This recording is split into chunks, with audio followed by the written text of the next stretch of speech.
नमस्कार दोस्तों। आज के इस पर्टिकुलर वीडियो में हम लोग उत्तर प्रदेश के करंट एमसीक्यूज़ को डिस्कस करेंगे। लेकिन इस लेक्चर को शुरू करने से पहले मैं बता दूं कि मैं इंस्टाग्राम और टेलीग्राम दोनों पे हूं। आप चाहें तो यहां मुझे फॉलो कर सकते हैं। कोई भी अगर क्वेरी आपको होती है मेरे इस लेक्चर से रिलेटेड तो वो भी आप मुझे यहां पर पूछ सकते हैं। चलिए शुरुआत करते हैं। मेरा नाम है मोहम्मद आसिम। स्वागत है आपका स्टडी IQ पे। सबसे पहला सवाल देखते हैं। सवाल कह रहा है कि रिसेंटली यहाँ पर उत्तर प्रदेश के किस वेटलैंड एरियाज को रामसर की लिस्ट में यहाँ पर शामिल किया गया है।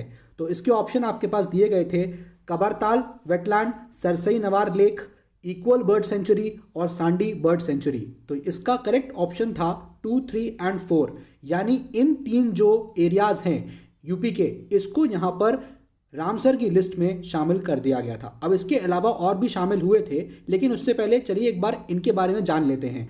तो देखिए, जो यहाँ पर काबरताल वेटलैंड है, आपको पता होगा कि बिहार में एक ज़िला है बेगूसराय। बेगूसराय के ज़िले में यहाँ पर आपको ये पर्टिकुलर वेटलैंड मिल जाएगा। और इनफैक्ट बिहार का जो स्टेट है, बिहार स्टेट में ये पहला वेटलैंड है। ठीक है, ये फर्स्ट वेटलैंड है बिहार के स्टेट का। ठीक है, जो रामसर कन्वेंशन में ऑलरेडी यहाँ शामिल है। ये हमको जानकारी जो हमारा यूनियन मंत्रालय है एनवायरमेंट का, उससे हमको मिल जाती है। ठीक है, अब बात आती है कि ये जो रामसर कन्वेंशन है ये क्या है। तो रामसर कन्वेंशन बेसिकली एक इंटरनेशनल ट्रीटी है। आपने आई एम श्योर इसके बारे में सुना होगा कि ये जो ट्रीटी है इसका बेसिक ऑब्जेक्टिव है कि कंजर्वेशन करना। किस चीज़ का कंजर्वेशन करना? कंजर्वेशन करना वेटलैंड्स का। ठीक है, इनके कंजर्वेशन के लिए बेसिकली यहाँ पर ये रामसर कन्वेंशन साइन हुआ था। और ये जो रामसर कन्वेंशन साइन हुआ है ये बेसिकली 2 फरवरी को साइन हुआ था 1971 में। ठीक है, उसके बाद से ये रामसर कन्वेंशन एग्जिस्टेंस में आ गया था। अब सवाल ये उठता है कि आप लोग पूछ सकते हैं कि सर ये रामसर क्या है। तो बेसिकली रामसर जो है, मैं आपको बताऊं कि ये एक ईरान का शहर है। और इंपॉर्टेंटली यहाँ पर ये चीज़ है कि जो रामसर है ये कैस्पियन सी के बहुत ज़्यादा नज़दीक लाई करता है। तो आपसे कभी क्वेश्चन इसके ज्योग्राफिकल लोकेशन पर भी पूछा जा सकता है। ठीक है, अब इसके अलावा देखिए यहाँ पर है सरसई नवार लेक के बारे में। आपने आई एम श्योर इसके बारे में सुना होगा। ये जो एक बर्ड सेंचुरी है, इनफैक्ट ये इटावा डिस्ट्रिक्ट में लाई करती है। ठीक है, इटावा में। और इसको 2019 में आप देखेंगे कि यहाँ पर रामसर साइट का दर्जा इसको दे दिया गया था। और इंपॉर्टेंटली यहाँ पर किस चीज़ को लेकर यहाँ मेन फोकस है? यहाँ फोकस मेनली किया जाता है सारस क्रेन के ऊपर। सारस के ऊपर यहाँ पर जो सबसे ज़्यादा फोकस होता है। ठीक है, अब अगर जैसे सैंडी बर्ड सेंचुरी की बात करें तो सैंडी बर्ड सेंचुरी ये आपको हरदोई के ज़िले में देखने को मिलेगी। ठीक है, हरदोई में आपको ये बर्ड सेंचुरी मिलेगी। इनफैक्ट हरदोई जो है वो वेरी क्लोज टू लखनऊ है।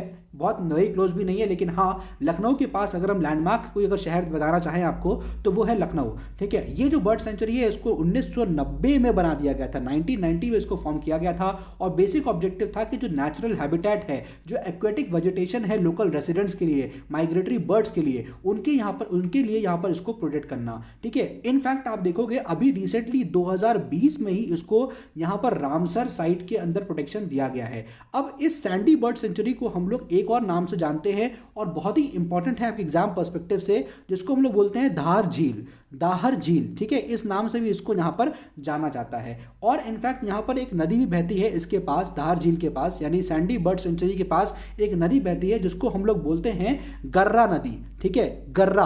और गर्रा नदी को ही हम लोग एक और नाम से जानते हैं and that is Garun Ganga. Garun Ganga के नाम से भी इसको जाना जाता है। तो आई एम श्योर ये आपके लिए काफ़ी ज़्यादा इंपॉर्टेंट फैक्चुअल इन्फॉर्मेशन है इन चीज़ों को, इस सवाल को लेकर। ठीक है, अब देखिए इसके अलावा और कौन कौन से यहाँ पर वेटलैंड एरियाज थे जो रामसर में ऐड हुए हैं, वो यहाँ पर आपको लिस्ट दी गई है। देखिए नवाबगंज बर्ड सेंचुरी, आपने इसके बारे में आई एम श्योर सुना ही होगा। अगर आप कानपुर से लखनऊ की तरफ जाएंगे तो बीच में एक जिला पड़ता है जिसको हम लोग बोलते हैं उन्नाव। ठीक है, उन्नाव जिले में आपको ये बर्ड सेंचुरी मिल जाएगी। इनफैक्ट इसका नाम इसको रीनेम कर दिया गया था 2015 में शाहिद चंद्रशेखर आज़ाद बर्ड सेंचुरी के नाम से। ठीक है, ये इंपॉर्टेंट है। फिर देखिए यहाँ पर पार्वती आगरा नाम से पता चल रहा है, इक्वल देख लिया, सैंडी बर्ड सेंचुरी हो गया। Then Samaspur bird sanctuary, Samaspur bird sanctuary ये आपको मिलेगा जो रायबरेली का जिला है। ठीक है, रायबरेली के जिले में आपको ये पर्टिकुलर बर्ड सेंचुरी देखने को मिलेगी। इनफैक्ट ये भी लखनऊ से 120 किलोमीटर के डिस्टेंस पे यहाँ पर मिलेगा। तो जो बेसिकली हाईवे है ना बनारस लखनऊ का, उस हाईवे पे आपको ये बर्ड सेंचुरी देखने को मिल जाएगी। ठीक है, तो आई एम श्योर आपके लिए काफ़ी अच्छा इंफॉर्मेटिव चीज़ रही होगी। Moving on to the next question, आगे बढ़ते हैं। सवाल है कि जो 3rd यूनिट है काकरापाड़ एटॉमिक पावर प्लांट की अटेंड रिवॉल्यूशन ऑन 22 जुलाई। तो सवाल ये है, यहाँ पर पूछा गया है कि जो काकड़ापाड़ परमाणु ऊर्जा ये जो पावर प्लांट है ये किस राज्य में स्थित है। तो इसका सीधा आंसर है गुजरात। लेकिन मैं आपको इसके बारे में बता दूं कि ये जो न्यूक्लियर पावर स्टेशन है काकड़ापाड़ एटॉमिक पावर स्टेशन, ये बेसिकली लाई करता है सूरत में। ये हमको जानना बहुत जरूरी है। और ऊपर से एक इंपॉर्टेंट नदी यहाँ पर बहती है इसके पास से, and that is called as Tapi river. I am sure ये भी आपने सुना होगा। और तापी रिवर के बारे में आप जानते होंगे कि ये यहाँ पर अरेबियन सी में ड्रेन करती है। ठीक है, ये बहुत ही इंपॉर्टेंट हो गया है। तो चलिए इतना काफ़ी है मेरे ख्याल से इसके बारे में, आगे बढ़ते हैं। ये आपको एक्सप्लेनेशन मिल गया। क्वेश्चन नंबर 3 की बात करते हैं। Currently what is the place of India in solar energy deployment in the world. तो जो सोलर एनर्जी का डिप्लॉयमेंट होता है उसमें भारत का यहाँ पर क्या स्थान है, क्या रैंकिंग है, ये चीज़ यहाँ पूछा गया है। तो इसका आंसर है 5th, यानी 5वां स्थान जो है भारत का है। अब मैं आपको उसमें बताऊं तो रिसेंटली क्या हुआ है कि इंडिया ने ये जो स्थान पाया है 5वां, ये बेसिकली अभी रिसेंटली इंडिया ने इटली को पीछे कर दिया है। ठीक है, और अगर मैं आपको एग्जैक्ट फिगर बताना चाहूँ तो अभी आप देखोगे 11 टाइम्स कम से कम यहां पर बढ़ोतरी हुई है पिछले 5 सालों के अंदर। इन 5 इयर्स आपको इतना यहां पर इंक्रीमेंट देखने को मिलेगा।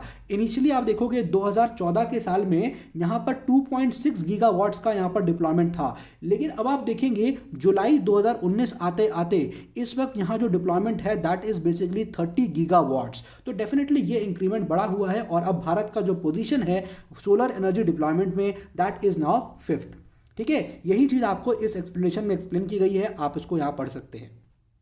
आगे बढ़ते हैं, क्वेश्चन नंबर 4 की बात करते हैं और यहां पर एक स्कीम के बारे में सवाल है। रिसेंटली लॉन्च्ड प्रधानमंत्री स्वनिधि योजना के बारे में बात करी जा रही है। इसको किस मंत्रालय ने यहां पर शुरुआत करी है। ठीक है, तो हाल में ही शुरू की गई प्रधानमंत्री स्वनिधि योजना निम्न में से किस मंत्रालय के द्वारा शुरू की गई है। तो इसका आंसर है ministry of housing and urban affairs. ठीक है, तो चलिए एक बार मैं एक काम करता हूं, इस पर्टिकुलर स्कीम के बारे में थोड़ी इंफॉर्मेशन हम लोग देख लेते हैं क्योंकि ये स्कीम काफ़ी इंपॉर्टेंट है। 1 जून 2020 को यहाँ पर प्रधानमंत्री ने क्या किया, उन्होंने यहाँ पर स्ट्रीट वेंडर्स के लिए, यानी जो यहाँ पर फेरी वाले होते हैं, जो बेसिकली रेडी वाले होते हैं, ठेला लगाते हैं, उनको यहाँ पर सेल्फ रिलायंट बनाने के लिए, यानी वो अपना आत्मनिर्भर हो सकें, उसके लिए एक फंड की यहाँ स्थापना करी थी और ये स्थापना करी थी ministry of housing and urban affairs ने। ठीक है, और इसी से विच इज नोन एज प्रधानमंत्री स्वनिधि योजना, यहीं से जाना जाता है। ठीक है, तो बेसिकली यहाँ पर क्या था, प्रधानमंत्री का जो ये योजना है इसके तहत जो यहाँ पर स्ट्रीट वेंडर्स हैं उनको कहा गया था कि स्ट्रीट वेंडर्स को बेसिकली 10,000 रुपये, 10,000 10K लिख रहा हूँ इसको मैं, 10,000 रुपये तक का लोन दिया जाएगा और इनसे जो है बेसिकली जो इनका व्यापार ठप हो गया था इस कोरोना के टाइम में, उससे इस पैसे से ये लोग जो है अपना बिजनेस यहाँ पर दोबारा शुरू कर सकते हैं। और दूसरी बात है, यहाँ जो लोन दिया जा रहा है ये बहुत ही आसान ऋण पे दिया, आसान जो आसान कंडीशंस होंगी उन पे दिया जाएगा। ठीक है, बहुत ज़्यादा कंडीशन टफ नहीं करी जाएंगी और इसके लिए यहाँ पर इनफैक्ट गवर्नमेंट का कहना है कि हम कोई गारंटी भी यहाँ पर नहीं लेने वाले हैं। ठीक है, इसकी भी ज़रूरत यहाँ पर नहीं पड़ेगी। तो ये काफ़ी इंपॉर्टेंट यहाँ पर न्यूज़ है। अब इस योजना के तहत यहाँ पर सरकार और क्या कर रही है, सरकार कह रही है कि जो सड़क के किनारे यहाँ पर जो ठेले वाले होते हैं, जो रेडी वाले होते हैं, है ना, जो अपना काम करते हैं, इसके अलावा जो छोटे मोटे यहाँ पर दुकानें चलाते हैं, ठीक है, जैसे सब्जी की हो गई, आप देखेंगे लॉन्ड्री वाले हो गए, प्रेस लगाते हैं, जो जूता साफ करते हैं, है ना, नाई हो गया, पान वाले हो गए, ये सब तो है ना, चश्मे, ये सब जो हैं इनको बेसिकली छोटे छोटे कारोबारी होते हैं और इस कोरोना के टाइम में जो आया था उस वक्त इनको बुरी तरह प्रभावित हुए थे। तो बेसिकली गवर्नमेंट जो है इनको किसी तरह का यहाँ पर फाइनेंशियल असिस्टेंस देने की बात कर रही है और इसी के तहत यहाँ पर ये स्कीम में पीएम स्वनिधि स्कीम के तहत यहाँ पर उनको फाइनेंशियल असिस्टेंस दिया जा रहा है। तो आई एम श्योर नाउ आपको ये स्कीम पूरी तरह रिवाइज हो गई होगी, आपने पहले ये पढ़ा भी होगा। अब यहाँ पर एक और स्कीम के ऊपर सवाल है और वो है प्राइम मिनिस्टर मत्स्य संपदा योजना के ऊपर। ठीक है, प्रधानमंत्री मत्स्य संपदा योजना के ऊपर सवाल है कि इसका जो टाइम पीरियड है वो क्या है। तो इसका सीधा सीधा आंसर है डी, यानी 2020 से 21 से लेकर 2024-25 तक, इस टाइम पीरियड के लिए ये मत्स्य संपदा योजना लाई गई थी। अब देखिए ये मत्स्य संपदा योजना है किस लिए, मैं आपको पहले बता देता हूँ। देखिए ये सीधे सीधे फिशरीज मैनेजमेंट के लिए होती है, यानी ये मछली के बेसिकली यहाँ पर मछली के फील्ड से यहाँ पर ये स्कीम है। ठीक है, मत्स्य मतलब भी यहाँ पर यही होता है। तो बेसिकली प्रधानमंत्री मत्स्य संपदा योजना का शुभारंभ जो है ये स्टार्टिंग हुआ था 10th ऑफ, आप देखेंगे 10th ऑफ आपको सितंबर में देखने को मिलेगा। ठीक है, और यहाँ पर इस पर्टिकुलर स्कीम के तहत बेसिकली क्या कहा जा रहा है कि 5 वर्ष की अवधि के लिए, यानी 2020-21 से लेकर आप देखेंगे 2024-25 तक यहाँ पर क्या हो रहा है कि गवर्नमेंट यहाँ पर आत्मनिर्भर पैकेज दे रही है इन लोगों को। ठीक है, और इस योजना के तहत जो यहाँ पर दिया जा रहा है वो समथिंग 20,050 करोड़ रुपए का निवेश किया जाएगा। और यहाँ पर लक्ष्य है कि इस पर्टिकुलर टाइम पीरियड में जो इसकी अवधि है इसमें 70 लाख टन का यहाँ पर क्या करना है, प्रोडक्शन करना है। इस चीज को लेकर यहाँ बोला गया है। तो मछुआरे और जो यहाँ पर जो मत्स्य किसान होते हैं, बेसिकली जो फिशरीज फार्मर होते हैं, उनकी आय को, उनकी यहाँ पर सैलरी को बढ़ाने के लिए ये पर्टिकुलर प्रधानमंत्री मत्स्य संपदा योजना यहाँ पर लाई गई थी। तो आई एम श्योर आपको इस पर्टिकुलर योजना के बारे में रिवीजन हो गया होगा, आप ऑलरेडी इसके बारे में पहले सुन चुके होंगे। ठीक है, ये इसका एक्सप्लेनेशन है, मैंने आपको ऑलरेडी ये चीज समझा दिया। चलिए आगे बढ़ते हैं, क्वेश्चन नंबर 6 की बात करते हैं। और यहाँ पर हम बात करने वाले हैं एक और काफी इंपॉर्टेंट सवाल के बारे में, और वो है global multi dimensional poverty index 2020। तो सवाल है कि ये जो global multi dimensional poverty index है इसको किसने रिलीज किया है। ठीक है, तो इसका सीधा आंसर है यूनाइटेड नेशंस डेवलपमेंट प्रोग्राम ने। अब इसके बारे में हमको थोड़ा बेसिक इंफॉर्मेशन होना बहुत जरूरी है, क्योंकि देखिए ये जो इंडेक्स है, नाम से पता चल रहा है ग्लोबल लेवल पे मल्टी डायमेंशनल पॉवर्टी का इंडेक्स है। ठीक है, इसको डेवलप किया गया था 2010 में, और इनफैक्ट इसको डेवलप किसने किया था, एक किया था इसमें कई पार्टीज थी, देखिए कई एंटिटीज थी। एक तो था Oxford poverty and human development initiative. ठीक है, इसके अलावा ह्यूमन डेवलपमेंट रिपोर्ट ऑफिस थी of United Nations development programme. ठीक है, तो यहाँ पर आप देखिए जो इंडेक्स है इसमें यहाँ पर नीति आयोग जो है इसका रोल बहुत ज़्यादा यहाँ पर इंपॉर्टेंट हो जाता है। तो जो नीति आयोग है ये हमारी नोडल एजेंसी है जिसको असाइन किया गया है उस सारी रिस्पॉन्सिबिलिटीज से कि ये मॉनिटर करे किस तरीके से यहाँ पर हम लोग रिफॉर्म्स कर सकते हैं अपने इस इंडेक्स में ऊपर आने के लिए, किस तरह से हम पॉवर्टी को यहाँ पर फाइट कर सकते हैं। तो बेसिकली यहाँ पर आप देखेंगे ग्लोबल जो एमपीआई है यानी मल्टी डायमेंशनल पॉवर्टी इंडेक्स है, ये एक तरीके से इंटरनेशनल मेजर्स हैं।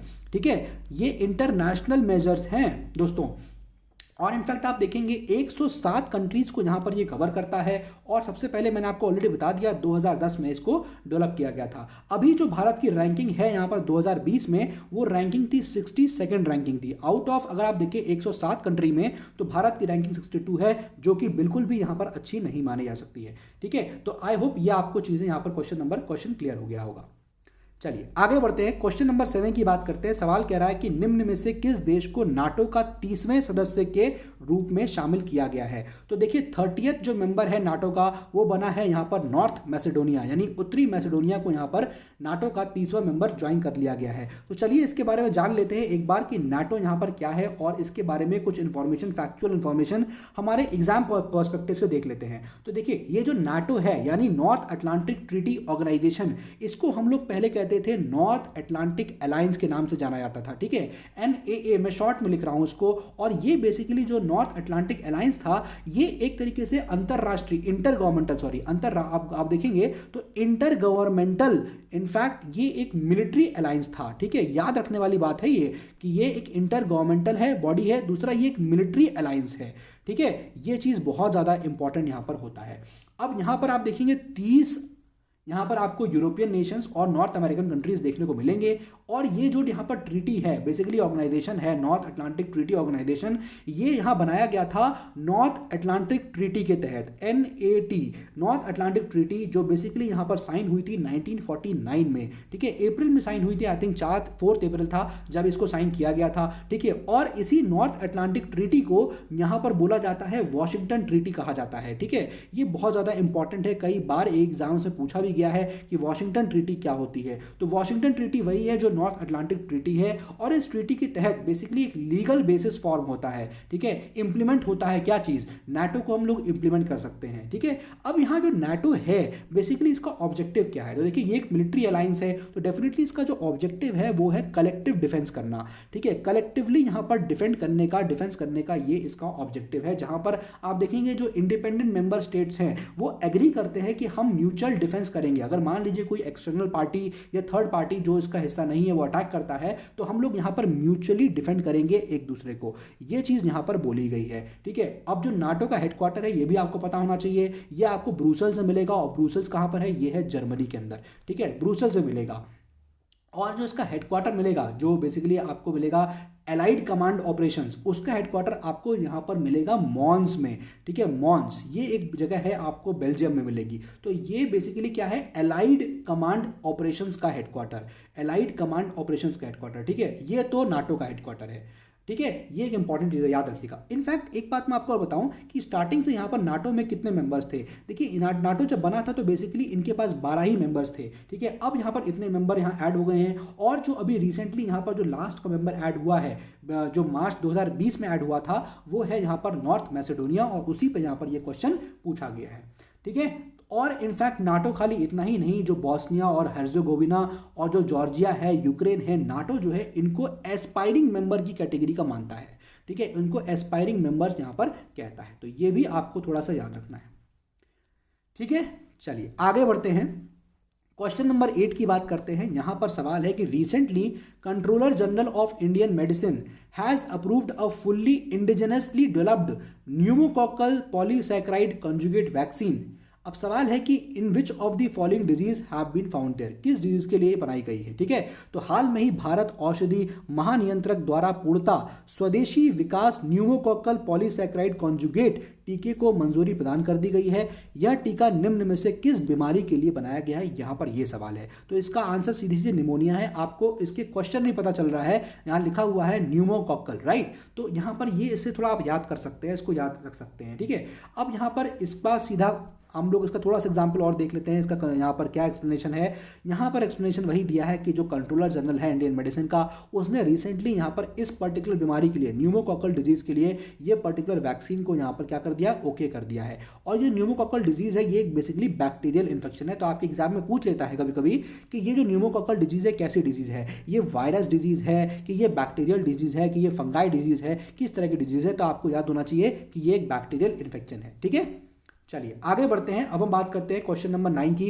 According to Amnesty International report on death penalty, which country has the highest death penalty in the year 2019। तो यहाँ पर कहा गया है कि जो मृत्यु दंड पर जो एमनेस्टी इंटरनेशनल की रिपोर्ट आई है, उसके अनुसार 2019 में सबसे ज़्यादा सर्वाधिक मृत्यु दंड यानी डेथ पेनल्टी किस देश में दी गई थी। तो इसका आंसर है ईरान। लेकिन मैं आपको बता दूं एग्जैक्टली यहाँ पर क्या हुआ है। देखिए यहाँ पर जो एमनेस्टी इंटरनेशनल है उसने कहा कि 657 एग्जीक्यूशंस टोटल हुए थे इनकी रिपोर्ट के हिसाब से 20 कंट्रीज़ में। टोटल 20 कंट्रीज़ में आप देखेंगे तो 657 एग्जीक्यूशंस किए गए थे, यानी फांसी पे लगाए गए थे लोग। ठीक है, 2019 की बात करें, ये मतलब ये डेटा हो गया 2019 का। ठीक है, और यहाँ पर आपको देखना है कि ये एक्चुअली 2018 से एक डिक्रीज का ट्रेंड दिखा रहा है। यानी 2018 में 690 लोगों को यहाँ पर एग्जीक्यूशन किया गया था, अब यहाँ पर 657 को किया गया है। तो बेसिकली यहाँ पर कहा जा रहा है कि 5% का यहाँ पर क्या हुआ है, 5% का यहाँ पर डिक्रीज हुआ है। ठीक है, और अगर मैं आपको बताऊँ कि सबसे ज़्यादा एग्जीक्यूशन कहाँ हुए हैं, सबसे ज़्यादा एग्जीक्यूशन हुए हैं चाइना में। ठीक है, उसके बाद आप देखेंगे तो उसके बाद हुए हैं ईरान के अंदर, उसके बाद आप देखेंगे सऊदी अरेबिया के अंदर मिलेगा, देन आता है इराक, और फिर उसके बाद आता है इजिप्ट। तो इसी ऑर्डर में आपको ये याद भी होना चाहिए। अब आप सोच रहे होंगे सर यहाँ ईरान फिर आप कैसे हो सकता है आंसर, क्योंकि यहाँ पर ईरान आंसर इसलिए है क्योंकि चाइना ऑप्शन में नहीं है। ठीक है, तो ये चीज़ आप थोड़ा यहाँ पर याद रखिएगा। यही चीज़ यहाँ पर दिया हुआ है कि हाईएस्ट डेथ पेनल्टी जो है ये इंप्लीमेंट की गई थी ईरान में इन द ईयर 2019। ऑलराइट, चलिए आगे बढ़ते हैं। हम बात करते हैं क्वेश्चन नंबर 10 की, और क्वेश्चन नंबर 10 बोल रहा है कि what is the rank of India in environmental performance index 2020। तो यहाँ पर जो एनवायरमेंटल परफॉर्मेंस इंडेक्स है 2020 का, उसमें भारत की रैंकिंग क्या है। सीधा आंसर है इसका 168। लेकिन हम लोगों को यहाँ पर इंपॉर्टेंटली इसके बारे में थोड़ा बहुत जानकारी भी होना बहुत ज़रूरी है।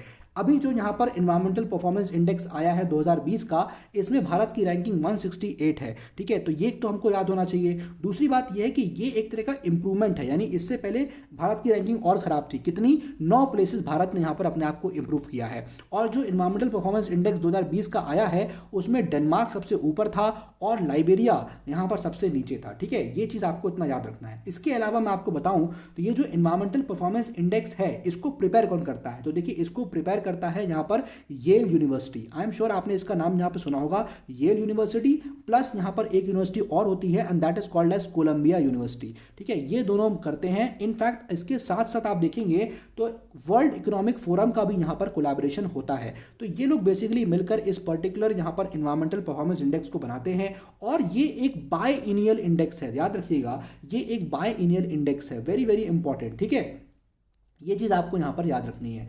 ऑल राइट, अब इसमें एक इंपॉर्टेंट चीज़ ये है कि सबसे पहले ये पब्लिश कब हुआ था, ये जो ईपीआई है ये सबसे पहले पब्लिश किया गया था 2002 में, ठीक है। और बेसिक यहाँ पर था कि जो यूनाइटेड नेशंस के मिलेनियम डेवलपमेंट गोल्स हैं उनको यहाँ पर अचीव करना है। ये जो इंडेक्स है अभी रिसेंटली निकला है, इसमें 180 देश थे और भारत की यहाँ अगर रैंकिंग 168 है तो दोस्तों ये काफ़ी ज़्यादा सोचने वाली बात है, ठीक है, काफ़ी ज़्यादा सोचने वाली बात है। इनफैक्ट आप देखोगे भारत का जो स्कोर था वो मात्र यहाँ पर 27.6 था, ठीक है, और 100 में से, ठीक है। और ये जो परफॉर्मेंस था इंडिया का ये सबसे ज़्यादा वर्स्ट था सारे ही साउथ एशियन कंट्रीज़ में। एक एग्जेप्शन है अफगानिस्तान का हमसे भी ख़राब था, लेकिन इसके अलावा जितने भी कंट्रीज़ थे उन सब का जो परफॉर्मेंस था वो इंडिया से यहाँ पर बेटर था। तो हमें काफ़ी ज़्यादा इस पर्टिकुलर चीज़ पर काम करना है, ठीक है।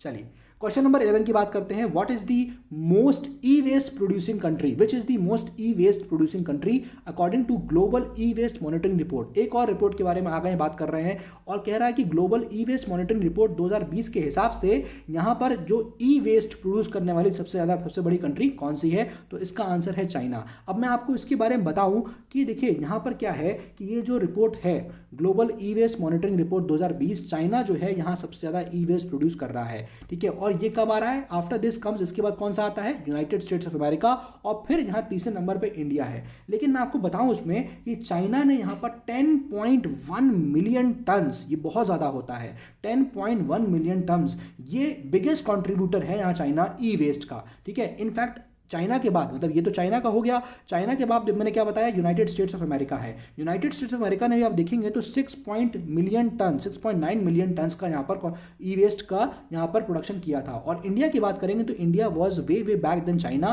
That is 3.2 million ton. But definitely अगर हम तीसरे नंबर पर अभी आ रहे हैं तो this is also not a good sign, ठीक है। ये चीज़ हमको देखना पड़ेगा। अगर हम इन तीनों कंट्रीज को मिला भी दें तो टोटल का वर्ल्ड का 38% का तो देखिए ई वेस्ट है वो सिर्फ इन 3 कंट्रीज से ही यहाँ पर आ जाता है। तो यहाँ पर थोड़ा ध्यान देने वाली बात है कि इस तरह की ई वेस्ट का डेवलपमेंट और प्रोडक्शन यहाँ पर ना हो, ठीक है। चलिए एक और यहाँ पर फिर से आ गया इंडेक्स, और इस बार हम बात करने वाले क्वेश्चन है कि according to global peace index 2020 which country is the most in peace, सबसे ज्यादा पीसफुल कंट्री कौन सा है, ये सवाल पूछा गया है। आंसर है इसका आइसलैंड, आइसलैंड। तो चलिए बात कर लेते हैं यहाँ पर ये ग्लोबल पीस इंडेक्स एक्चुअली क्या है। देखिए यहाँ पर ग्लोबल पीस इंडेक्स के बारे में आपको बताऊं तो इसका काम क्या है। इस इंडेक्स का काम है कि ये जो स्टेट ऑफ पीस है, किस कंट्री में कितना यहाँ पर शांति है, स्टेट ऑफ पीस, वो यहाँ पर ये पर्टिकुलर जो इंडेक्स है वो मेजर करता है, ठीक है। अब इसको लॉन्च किया गया था ग्लोबल पीस इंडेक्स को, this was basically launch in 2007, 2007 से इसको लॉन्च किया गया है और हर साल इसको अपडेट किया जाता है। अब इंपॉर्टेंट है कि इसको इलेबोरेट कौन करता है, ग्लोबल पीस इंडेक्स को इलेबोरेट कौन करता है, तो बहुत इंपॉर्टेंट नाम है दोस्तों, इसको याद होना चाहिए आपको, वो है इंस्टीट्यूट ऑफ, आप देखेंगे institute for economics and peace. तो इकोनॉमिक्स एंड पीस ये जो इंस्टीट्यूट है, institute for economic of peace, ये इसको यहाँ पर इलेबोरेट करता है। इनफैक्ट आप देखिए जीपीआई में यहाँ पर 22 इंडिकेटर्स हैं, 22 इंडिकेटर्स हैं। हालांकि ये फैक्टर, ये जो चीज़ है ये हमारे लिए बेसिकली इतना इंपॉर्टेंट नहीं है कितने यहाँ पर इंडेसेस हैं, ठीक है। लेकिन आइसलैंड यहाँ पर सबसे पीसफुल कंट्री रहा है और ये जो पोजीशन आइसलैंड है ये लगभग 2008 से आइसलैंड इस पोजीशन को बनाए हुए है, ठीक है। अफगानिस्तान यहाँ पर जो है वो लीस्ट पीसफुल कंट्री में आया है, ये भी आपको याद रखना है, अफगानिस्तान, ठीक है। ये एक इंपॉर्टेंट फैक्ट है जो आपको यहाँ याद रखना चाहिए ही चाहिए, ठीक है। और इसके अलावा अफगानिस्तान के बाद आप देखेंगे तो लाइन लगी है, फिर सीरिया हो गया, इराक हो गया, साउथ सुडान हो गया, येमेन हो गया, यहाँ पर सब जगह यहाँ पर ये पीसफुल नहीं है, ठीक है। तो देखिए कंट्री, अब यहाँ आ रहा है countries in the highest piece index 2020, सबसे ऊपर आइसलैंड है, नंबर 2 पे न्यूजीलैंड है, फिर पुर्तगाल है, फिर ऑस्ट्रिया है और फिर डेनमार्क है। तो ये 5 कंट्रीज हैं। हालांकि आपको इतने 5 तक याद नहीं करने पड़ेंगे, बट येस कभी कभी अगर आ जाता है कि हायरार्की में लगाइए तो आपको ये 5 तो एटलीस्ट याद होने चाहिए, लेकिन एटलीस्ट पहला वाला आइसलैंड तो बिल्कुल ही याद होना चाहिए, ठीक है।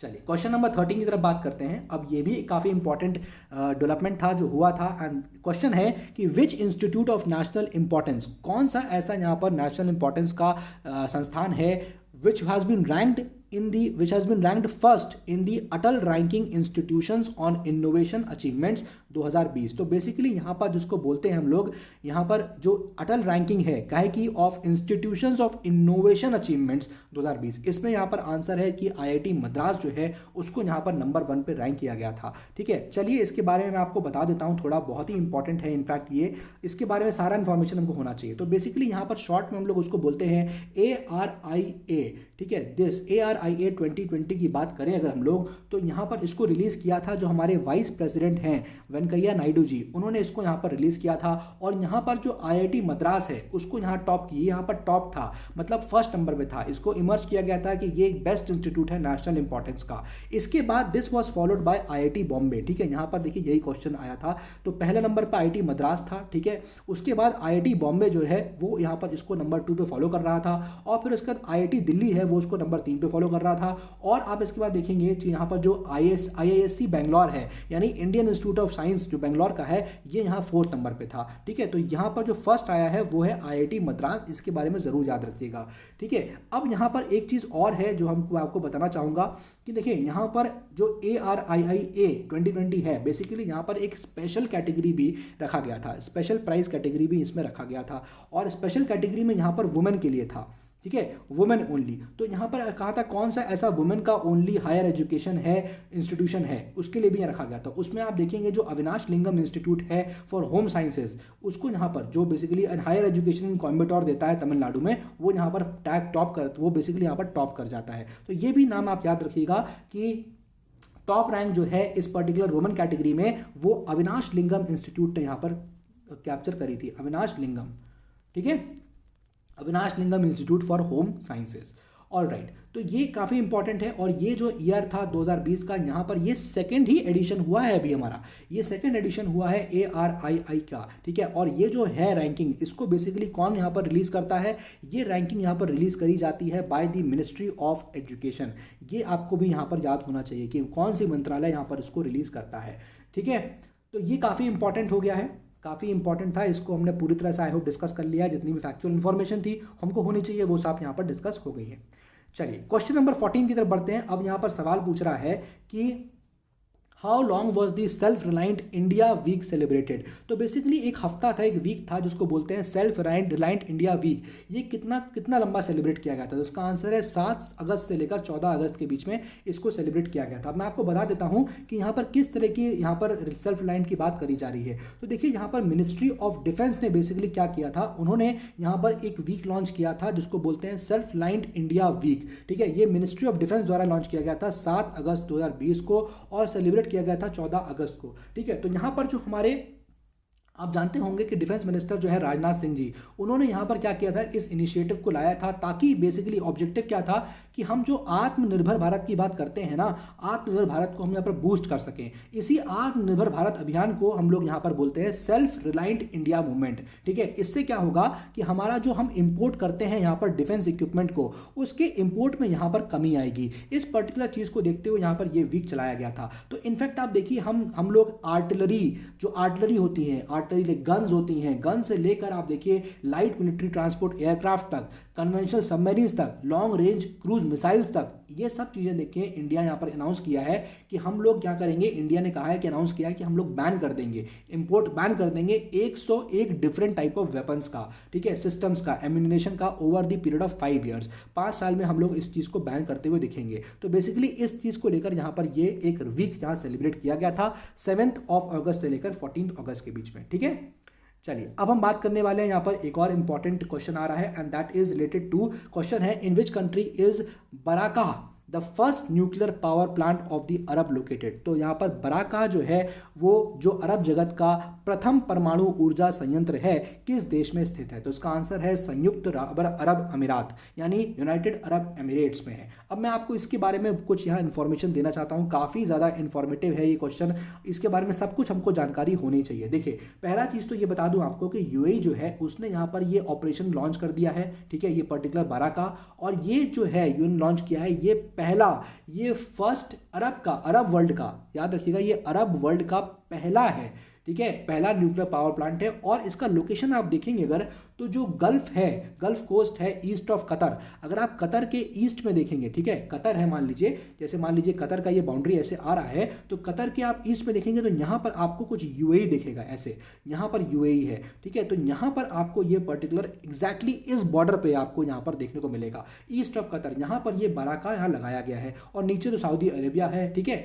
ये एक इंपॉर्टेंट लोकेशन आपको इसकी याद रखनी है। तो यहाँ पर क्या है कि कि यहाँ जो साउथ कोरियन टेक्नोलॉजी है उसका टेक्नोलॉजी का यहाँ पर इस्तेमाल किया जाएगा। ठीक है, ये भी आपको याद रखना है। ठीक है, तो न्यूक्लियर फिजन यहाँ पर शुरुआत हो चुका है, इन 4 रिएक्टर्स में एक में शुरुआत हो चुका है जो बेसिकली साउथ कोरिया की टेक्नोलॉजी को इस्तेमाल कर रहा है। अब ये प्लांट जो है ये शुरू होना था 2017 में, ये ड्यू था 2017 में, लेकिन ये डिले हो गया बेसिकली, जिसको ऑफिशियल्स कहते हैं कि सेफ्टी रिक्वायरमेंट्स को मीट नहीं कर रहा था, जिसकी वजह से इस पर्टिकुलर बाराका को यहाँ पर डिले कर दिया गया था। ठीक है, अब इसके अलावा यहाँ पर और चीज़ जो जानने वाली वो ये भी है कि देखिए ये जो यहाँ पर है बेसिकली आप यूएई देखेंगे तो यूएई बेसिकली एक ऑयल रिच कंट्री है। ठीक है, ये आप अग्री करेंगे इस पॉइंट से कि it's a oil rich country, और ये चाहता है कि जो बाराका है वो अपनी मतलब यूएई जो है वो अपनी जो एनर्जी नीड्स हैं उसको इस पर्टिकुलर बाराका से यहाँ पर उसको फुलफिल कर ले। ठीक है, और सस्टेनेबल एनर्जी सोर्सेज की तरफ बढ़ने लगे। This is the basic objective यहाँ पर जो बाराका न्यूक्लियर पावर प्लांट है। ठीक है, तो आई होप ये आपको यहाँ पर क्लियर हो गया होगा।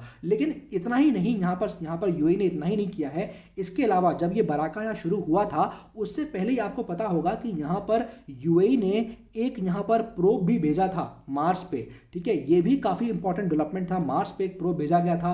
ठीक है, गल्फ नेशन का ये पहला, इनफैक्ट फर्स्ट गल्फ नेशन का ये पहला था जो प्रोब यहाँ पर मार्स पे भेजा गया था। ठीक है, बहुत ही इंपॉर्टेंट था, आई होप आपको ये पता होगा।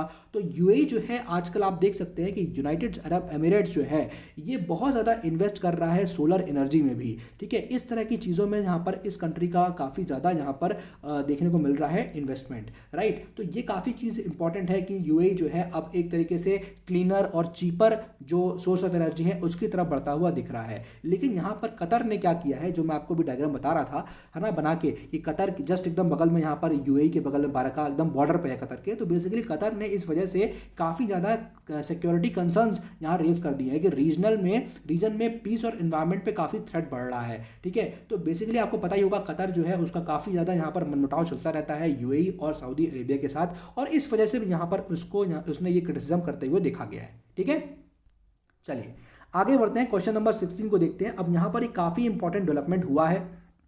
सवाल क्या है देख लेते हैं पहले। Recently India was appointed as a temporary member of the security council. ठीक है, रिसेंटली सिक्योरिटी काउंसिल का यहाँ पर इंडिया को टेम्पररी मेंबर अपॉइंट कर दिया गया है। In this case how many times India has been elected as the temporary member of the security council. देखिए मैं सीधा आंसर बता दूं कि भारत अभी तक 7 बार जो है यहाँ पर मेंबर बन चुका था, लेकिन अभी रिसेंटली इसको जो अपॉइंट किया है तो अब भारत 8वीं बार जो है यूनाइटेड नेशन सिक्योरिटी काउंसिल का जो यहाँ टेम्पररी मेंबर्स होते हैं, नॉन परमानेंट मेंबर जिनको हम बोल सकते हैं, टेम्पररी तो नहीं कहा जाएगा, जिसको बोलते हैं नॉन परमानेंट। ठीक है, 2 तरह के मेंबर होते हैं, मैं अभी आपको उनके बारे में बता देता हूँ। एक होता है परमानेंट मेंबर्स और एक होते हैं नॉन परमानेंट मेंबर्स। ठीक है, तो जो परमानेंट मेंबर्स होते हैं बेसिकली आपको बताओ दूँ पहले, अच्छा पूरा डिस्कशन कर लेते हैं। जो देखिए यूएनएससी है, that is United nation security council. आपको पता होगा जो सिक्योरिटी काउंसिल होती है उसमें यहाँ पर 15 मेंबर्स का बॉडी होता है। ठीक है, यहाँ टोटल मेंबर कितने होते हैं, 15 होते हैं। अब इसमें जो 5 मेंबर होते हैं वो परमानेंट होते हैं। ठीक है, और जो यहाँ पर 10 मेंबर होते हैं वो यहाँ पर नॉन परमानेंट होते हैं। ठीक है, तो बेसिकली अभी इंडिया कहाँ अपॉइंट हुआ है, देखिए परमानेंट तो हो नहीं सकता, तो इस 10 में से भारत यहाँ पर अपॉइंट हुआ है। ठीक है, ये एक इंपॉर्टेंट चीज़ है। अब यहाँ पर जो 5 परमानेंट मेंबर्स हैं वो कौन कौन से हैं वो आपको पता होना चाहिए। एक तो देखिए आपको पता है यूएसए है, ठीक है, उसके अलावा यूके है, फिर फ्रांस है, फिर उसके बाद रशिया है और फाइनली चाइना है। तो ये 5 जो है इनको बोला जाता है ये हैं permanent members of the security council. ठीक है, इसके अलावा ये जो परमानेंट मेंबर्स होते हैं इनको एक पावर दी गई जाती है जिसको बोलते हैं वीटो पावर। वीटो पावर इनको यहाँ पर दी जाती है। ठीक है, और जो यहाँ पर 10 नॉन परमानेंट मेंबर्स हैं इनका अगर आप देखेंगे तो इनको बेसिकली 2 साल के लिए इलेक्ट किया जाता है। तो जैसे अभी भारत यहाँ पर अपॉइंट हुआ है तो अब भारत का टेन्योर यहाँ 2 ईयर्स तक चलता रहेगा, और यहाँ पर जो प्रेसिडेंसी है इस पर्टिकुलर नॉन परमानेंट मेंबर्स के लिए वो यहाँ पर रोटेशन बेसिस पे बनती रहती है। ठीक है, रोटेशन बेसिस पे यहाँ पर ये चीज़ होती रहेगी। ठीक है, तो ये पर्टिकुलर चीज़ है जो आपको यहाँ पर पता ही होनी चाहिए। अब इसके अलावा मैं आपको बता देता हूँ और भी कई चीज़ें हैं यहाँ पर जानने के लिए। तो देखिए सिक्योरिटी काउंसिल का बेसिक ऑब्जेक्टिव क्या है, रिस्पॉन्सिबिलिटी क्या होती है, पहले तो वो जान लेते हैं। देखिए सिक्योरिटी काउंसिल का काम क्या होता है, इसकी मेन यहाँ पर काम है कि मेंटेनेंस करना किस चीज़ का, इंटरनेशनल, यहाँ पर मेंटेनेंस करना है किस चीज़ का, इंटरनेशनल पीस और सिक्योरिटी का। ये काम है यहाँ पर बेसिकली, यहाँ पर जो काम है वो है यूएनएससी का, दैट इज सिक्योरिटी काउंसिल का। ठीक है, अब यहाँ पर अभी रिसेंटली जब इंडिया को अपॉइंट किया गया है तो इंडिया के साथ साथ यहाँ पर और भी कंट्रीज यहाँ अपॉइंट हुए हैं। जैसे इंडिया हो गया, इंडिया के अलावा यहाँ पर आप देखोगे तो आयरलैंड भी यहाँ पर अपॉइंट हुआ है। ठीक है, आयरलैंड के अलावा आप देखोगे कीनिया यहाँ पर अपॉइंट हुआ था। ठीक ठीक है। इस तरह से अभी ये रिसेंट की बात बता रहा हूँ आपको, कीनिया हो गया, मैक्सिको हो गया, ठीक है, ये भी यहाँ पर अपॉइंट हो चुके हैं, और इनफैक्ट नॉर्वे भी हो चुका है, ठीक है। तो ये कंट्रीज यहाँ पर अपॉइंट हुआ है, इंडिया हुआ है, आयरलैंड हुआ है, इंडिया तो हो ही गया, यानी ये 5 कंट्रीज जो है यहाँ पर अपॉइंट हुए हैं, इंडिया, आयरलैंड, कीनिया, और आप देखेंगे दिस इज बेसिकली मैक्सिको, और यहाँ पर हो गया नॉर्वे, ये सब यहाँ पर किए हैं, ठीक है। एंड दीज कंट्रीज ये जो है अब ये नॉन परमानेंट मेंबर्स की सीट पे बैठने वाले हैं। तो बात ये आ रही है कि अगर ये लोग यहाँ से पहुँच रहे हैं तो वो कौन से 5 कंट्रीज हैं जो निकल रहे होंगे। तो जो 5 जिनको रिप्लेस किया जाएगा वो है बेल्जियम निकल रहा है, देन डोमिनिकन रिपब्लिक है वो निकल रहा है, राइट, जर्मनी यहाँ से बाहर हो रहा है, इंडोनेशिया बाहर हो रहा है, ठीक है, और यहाँ पर साउथ अफ्रीका भी बाहर हो रहा है। तो ये बेसिकली यहाँ पर 5 कंट्रीज थे जो इनका टर्म खत्म हो गया है। यहाँ पर मैं आपको एक चीज़ और बताना चाहूँगा कि ऑलरेडी पहले 5 कौन से हैं। तो एक तो देखिए P5 कंट्रीज हो गए, परमानेंट 5 हो गए, इसके अलावा जो ऑलरेडी 5 हैं जो भी इंटर हुए इनको छोड़ दीजिए, उसके अलावा आप देखेंगे तो एस्टोनिया ऑलरेडी वहाँ पर अभी बैठा हुआ है, ठीक है। एस्टोनिया के अलावा आप देखेंगे तो वहाँ पर नाइजर है, राइट, नाइजर हो गया, वहाँ पर सेंट विंसेंट हो गया, ठीक है, ग्रेनाडीज, टूनिशिया हो गया, वियतनाम हो गया, ये वहाँ पर ऑलरेडी हैं, ठीक है। और ये अब इनको ज्वाइन कौन करेगा, India, Ireland, Kenya, Mexico, Norway, ये सब लोग इनको यहाँ पर ज्वाइन कर लेंगे। तो आई होप ये चीज़ काफ़ी ज़्यादा क्लियर हो गई है। और इंडिया का जहाँ पर जो प्रेसिडेंटशिप की बात आती है, जो मैं बता रहा हूँ आपको ना कि रोटेशन में यहाँ पर प्रेसिडेंटशिप चलती है, जैसे यहाँ पर आया है कि इसकी प्रेसिडेंटशिप कब कब होती है, तो भारत जो है बेसिकली अगस्त 2021 के महीने में यहाँ पर उसको प्रेसिडेंटशिप मिलेगी। और सिर्फ एक बार नहीं, इनफैक्ट आप देखोगे 2022 में भी इसको एक यहाँ पर प्रेसिडेंटशिप का मौका एक बार फिर से मिलेगा, ठीक है। तो भारत इससे पहले 7 बार जो है इस यूएनएससी का मेंबर यहाँ पर ऑलरेडी हो चुका है, अब ये 8वीं बार भारत यहाँ पर इसका नॉन परमानेंट मेंबर अपॉइंट हुआ है, ठीक है। चलिए आगे बढ़ते हैं, क्वेश्चन नंबर 17 को डिस्कस करते हैं। What was India's ranking in the global economic freedom index. फिर से एक और इंडेक्स आ गया 2020 की, जो ग्लोबल इकोनॉमिक फ्रीडम इंडेक्स है उसमें भारत की रैंकिंग क्या है। इसका आंसर है 105, ठीक है, 105। तो बेसिकली भारत को यहाँ पर 105 पोजीशन पे यहाँ पर लाया गया है, रखा गया है ग्लोबल इकोनॉमिक फ्रीडम इंडेक्स में। और इंपॉर्टेंटली इसको यहाँ पर कौन बना, इस इंडेक्स को कौन निकालता है, तो कनाडा का यहाँ पर एक इंस्टीट्यूट है, बहुत ज़्यादा फेमस है, कई बार एग्जाम में पूछा गया है। एक इंस्टीट्यूट है जिसको बोलते हैं हम लोग फ्रेजर इंस्टीट्यूट, ठीक है। इस इंस्टीट्यूट के तहत यहाँ पर ये पर्टिकुलर जो इंडेक्स है वो यहाँ छापा जाता है, ठीक है। ये हो गया, ये रिलीज किया जाता है इंडिया में इन कंजंक्शन। अब ये खाली फ्रेजर इंस्टीट्यूट नहीं होता है, इसके अलावा न्यू दिल्ली का एक थिंक टैंक होता है जिसको हम लोग बोलते हैं सेंटर फॉर सिविल सोसाइटी, ठीक है। ये साथ में इस फ्रेजर इंस्टीट्यूट के काम करता है जब हम इंडिया की रैंकिंग्स की बात यहाँ पर करते हैं। तो बेसिकली ये जो अभी एडिशन 2020 का आया है ये 24th एडिशन था, ये भी आप थोड़ा सा इसको याद रखिएगा, ठीक है। चलिए आगे बढ़ते हैं क्वेश्चन नंबर 18 की तरफ। एक्सप्लेनेशन आप देख सकते हैं यहाँ पर। एक चीज़ और आपको बता दूं कि Hong Kong got the first place और ईरान यहाँ पर लास्ट प्लेस पे था, ठीक है। ये एक इंपॉर्टेंट फैक्ट है जो अभी रह गया था। चलिए क्वेश्चन नंबर 18 की बात करते हैं कि how many rupees of loan will be provided by banks and financial institutions under the agriculture infrastructure fund.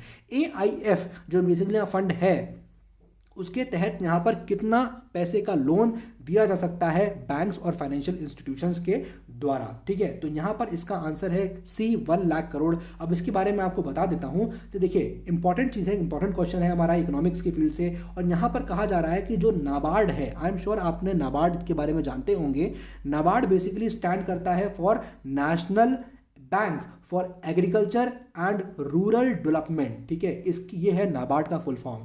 और नाबार्ड ने यहाँ बेसिकली सैंक्शन किया हुआ है 1568 करोड़ के यहाँ पर फंड्स को, ठीक है, करोड़ वर्थ ऑफ प्रपोजल्स जो रिसीव किए गए थे यहाँ पर 22 स्टेट्स के थ्रू, ठीक है। और इसको यहाँ लॉन्च किया है उन्होंने यहाँ पर 1 लाख करोड़ का 1 लाख करोड़ का एक फंड लॉन्च किया है। इसको बोलते हैं हम लोग एग्रीकल्चर इंफ्रास्ट्रक्चर फंड, ठीक है। इस फंड को यहाँ पर आपको याद रखना है। तो यही इससे क्वेश्चन पूछा जा रहा था कि कितना यहाँ पर फंड यहाँ पर अलाउ किया है बैंक्स को लोन के लिए देने के लिए, ठीक है। तो ये जो एग्रीकल्चर इंफ्रास्ट्रक्चर फंड है जिसके बारे में भी आप देख रहे थे AIF जिसको हम लोग बोल रहे हैं, तो ये जो AIF है इसको लॉन्च किया गया था बेसिकली पिछले महीने की, मतलब ये लॉन्च हुआ था पिछले साल की बात है, for developing the farm gate जो फैसिलिटीज़ है, मतलब जो फार्म के गेट पे जो फैसिलिटीज़ चाहिए होती है, इंफ्रास्ट्रक्चर फैसिलिटी चाहिए, डेवलपमेंट करना है, उसके लिए बेसिकली यहाँ पर ये पैसा, ये फंड का इस्तेमाल होता है। अब ये जो स्कीम है इसको इम्प्लीमेंट किया जाएगा 10 साल के लिए, इंपॉर्टेंट है ये। और इसका अवधि आप देख रहे हैं 2020-21 से लेकर 2029-30 तक ये पर्टिकुलर स्कीम यहाँ पर चलेगी। और ये स्कीम जो है वो यहाँ पर मीडियम और आप देखेंगे मीडियम के साथ साथ यहाँ पर लॉन्ग टर्म की भी डेट फाइनेंसिंग करते हुए आपको दिखेगी, medium and long term debt financing. ठीक है, अब इस स्कीम के तहत आप देखिएगा 1 लाख करोड़ ये प्रोवाइड किया जाएगा, जैसा कि मैंने बताया, बैंक्स और फाइनेंशियल इंस्टीट्यूशंस के द्वारा। ठीक है, तो ये काफ़ी इंपॉर्टेंट था, इसके बारे में होपफुली आपको क्लियर हो गया होगा। क्वेश्चन नंबर 19 की बात करते हैं। क्वेश्चन नंबर 19 यहाँ पर कह रहा है कि रिसेंटली जो ध्रुवास्त्र मिसाइल है इसको सक्सेसफुली टेस्ट किया गया था डीआरडीओ के द्वारा। This missile is only in which of the following categories, किस कैटेगरी की मिसाइल पर्टिकुलरली है? तो देखिए, मैं इसका आंसर है यहाँ पर एंटी टैंक गाइडेड मिसाइल है ये। अब इसके बारे में आपको बता देता हूँ कि एग्जैक्टली क्या है। देखिए, यहाँ पर क्या हुआ है कि यहाँ पर इंडिया का जो हेलीकॉप्टर है उसके थ्रू यहाँ पर ट्रायल स्टार्ट हुए थे और यहाँ उन्होंने लॉन्च किया था नाग मिसाइल। ठीक है, नाग मिसाइल का यहाँ पर्टिकुलरली लॉन्च हुआ था।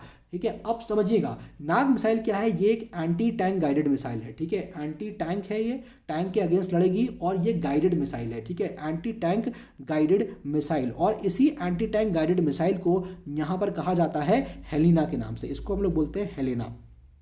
ठीक है, क्यों? क्योंकि देखिए हेलीकॉप्टर से ये हुआ था और ये नाग मिसाइल है, राइट। तो ये चीज़ क्लियर हो चाहिए। अब इसी हेलेना को यहाँ पर क्या बोले गए हैं? इसी हेलेना को यहाँ बोला गया है ध्रुवास्त्र। ठीक है, इसी को बोला गया है। ठीक है, और अभी इसका टेस्ट जो आप देखेंगे वो जुलाई के महीने में, मिड ऑफ जुलाई 2020 में इसका टेस्ट किया गया था। इंटीग्रेटेड टेस्ट रेंज जो हमारा बालासोर उड़ीसा में है वहाँ से किया गया था। तो बेसिकली ये जो हेलेना के बारे में मैंने आपको बताया, ये अब इसको ध्रुवास्त्र बोल दिया गया है। और इंपॉर्टेंटली ये एक 3rd जनरेशन का, यहाँ देखेंगे, फायर एंड फॉरगेट क्लास का एंटी गाइडेड मिसाइल है। ये बहुत ही इंपॉर्टेंट कैरेक्टरिस्टिक है कि ये फायर एंड फॉरगेट है। ठीक है, एक बार आपने फायर कर दिया फिर अब इसका नो कमिंग बैक वाला सिनारियो होता है। आपने एक बार फायर कर दिया, अब ये फायर हो ही गया है। ठीक है, तो बेसिकली ये एक फायर एंड फॉरगेट क्लास का एंटी टैंक गाइडेड मिसाइल है। टैंक्स के अगेंस्ट ये एक मिसाइल है, इसको हम लोग शॉर्ट में कहते हैं ATGM, anti tank guided missile के बारे में। ठीक है, तो बेसिकली ये यहाँ माउंट किया जाता है एक एडवांस्ड लाइट हेलीकॉप्टर के ऊपर, जिसको बोलते हैं एडवांस्ड लाइट हेलीकॉप्टर, ALH के नाम से इसको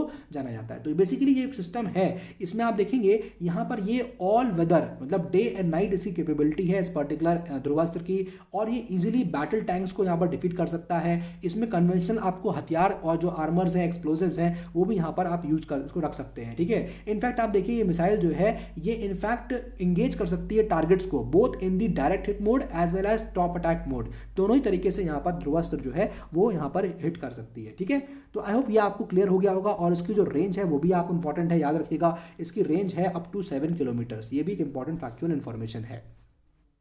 क्वेश्चन नंबर 20 की बात करते हैं। अभी देखिए इसी की बात हम कर भी रहते हैं। Recently Mars mission Hope was successfully launch. This mission belongs to which of the following countries. अभी कुछ टाइम पहले मैं आपको जब यूएई के बारे में बता रहा था तो वहाँ पर आपको मैंने इसका हिंट वहाँ दे ही दिया था। तो बेसिकली यहाँ पर ये जो होप मिशन है मार्स पे गया है, बेसिकली ये मिशन ये है यूनाइटेड अरब एमिरेट्स का। और इंपॉर्टेंटली आपको बताऊँ ये एक फर्स्ट इसलिए इंपॉर्टेंट हो जाता है, ये फर्स्ट एवर इंटरप्लैनेटरी मिशन है ये। ठीक है, एक प्लैनेट से दूसरे प्लैनेट में मिशन भेजने का ये पहला यहाँ मिशन है जो बेसिकली यूएई का है। ठीक है, इसलिए ये काफ़ी ज़्यादा इंपॉर्टेंट हो जाता है। कई बार पूछ रहा है एग्जाम में कि what is hope mission recently seen in news, क्या है होप मिशन जो अभी हाल में न्यूज़ में देखा गया है, तो वो आपके लिए इंपॉर्टेंट है। दूसरी बात, ये यूएई ने किसके लिए भेजा है? ये भेजा है मार्स के लिए, तो एक तो याद रखिएगा। ठीक है, और अभी जब ये बेसिकली जो है अब यहाँ ये काफ़ी इंपॉर्टेंट है यूएई के लिए, है ना, क्योंकि इसका अनाउंसमेंट देखिए 2015 में हो गया था। इसका बेसिक ऑब्जेक्टिव था कि हम यहाँ पर इंटीग्रेटेड मॉडल बनाएं रेड प्लैनेट मार्स के लिए।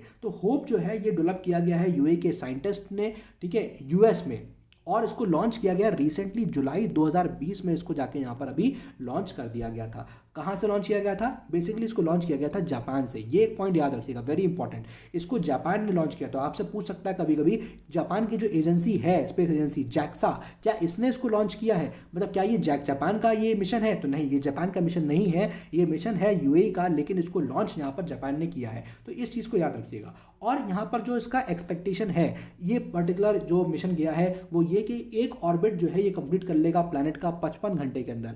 एवरी 55 आवर्स यहाँ पर एक चक्कर पूरा हो जाएगा। तो ओवरऑल लाइफ जो इस पर्टिकुलर मिशन की बताई जा रही है, जो होप मिशन है, वो बोला जा रहा है 1 मार्शियन ईयर। 1 मार्स का जो ईयर होता है उसके हिसाब से 1 मार्शियन ईयर जो है इसकी लाइफ है। 1 मार्शियन ईयर मतलब अगर अर्थ की बात करें तो अर्थ के 687 डेज के बराबर ये पर्टिकुलर लाइफ होती है। ठीक है, तो यहाँ बेसिकली अभी क्या हुआ है कि चूंकि यूएई ने अब ये होप मिशन मार्स पे भेज दिया है, तो अब बेसिकली यूएई जो है यानी यूनाइटेड अरब एमिरेट जो है ये एटलीस्ट फिफ्थ अब कंट्री बन गया है जिसने यहाँ पर रेड प्लैनेट पे यहाँ पर अपना मिशन भेजा है। इससे पहले आप देखिए नासा ऑलरेडी भेज चुका है, ये आपको पता होगा, नासा भेज चुका है। इसके अलावा जो सोवियत यूनियन था उसने भेजा था, राइट। फिर जो यूरोपियन स्पेस एजेंसी है ईएसए वो भेज चुका है, और अभी जो इंडिया का इसरो है, इंडिया भी यहाँ पर भेज चुका है। तो अब ये जो है फिफ्थ यहाँ पर हो गया है जिसने यहाँ पर मार्स पे मिशन भेजा है, ठीक है। तो ये एक बहुत ही इंपॉर्टेंट पॉइंट है, इसको आप लोग ज़रूर याद रखिएगा। ऑलराइट, तो काफ़ी इंपॉर्टेंट चीज़ था, ये इंपॉर्टेंट इन्फॉर्मेशन थी इसके बारे में, ठीक है। चलिए आगे बढ़ते हैं। क्वेश्चन नंबर बात करते हैं हम लोग रिसेंटली, यहाँ देखिए क्वेश्चन नंबर 21 की बात कर रहे हैं।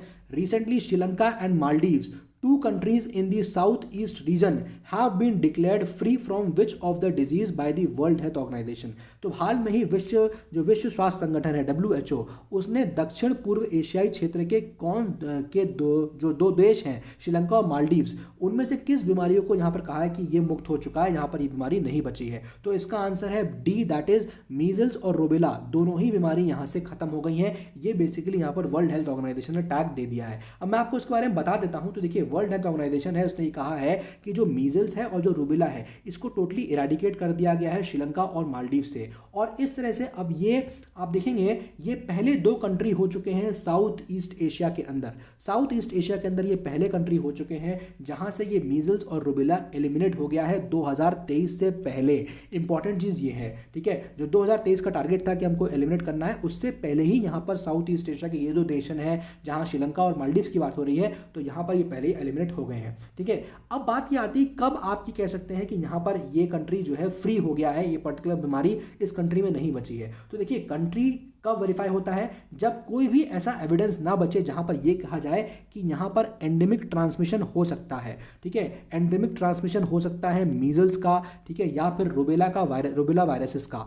जब आप इस तरह का फुल्ली कह पाएंगे कि कोई भी चांस नहीं है कि यहाँ एंडेमिक ट्रांसमिशन होगा for the period of 3 years, 3 साल तक ना हो, तब आप कह सकते हैं कि हाँ नाउ कंट्री जो है ये टोटली फ्री हो गया है। चलिए एक बार जान लेते हैं कि ये मीजल्स और रूबेला क्या है, इसके बारे में इंफॉर्मेशन ले लेते हैं।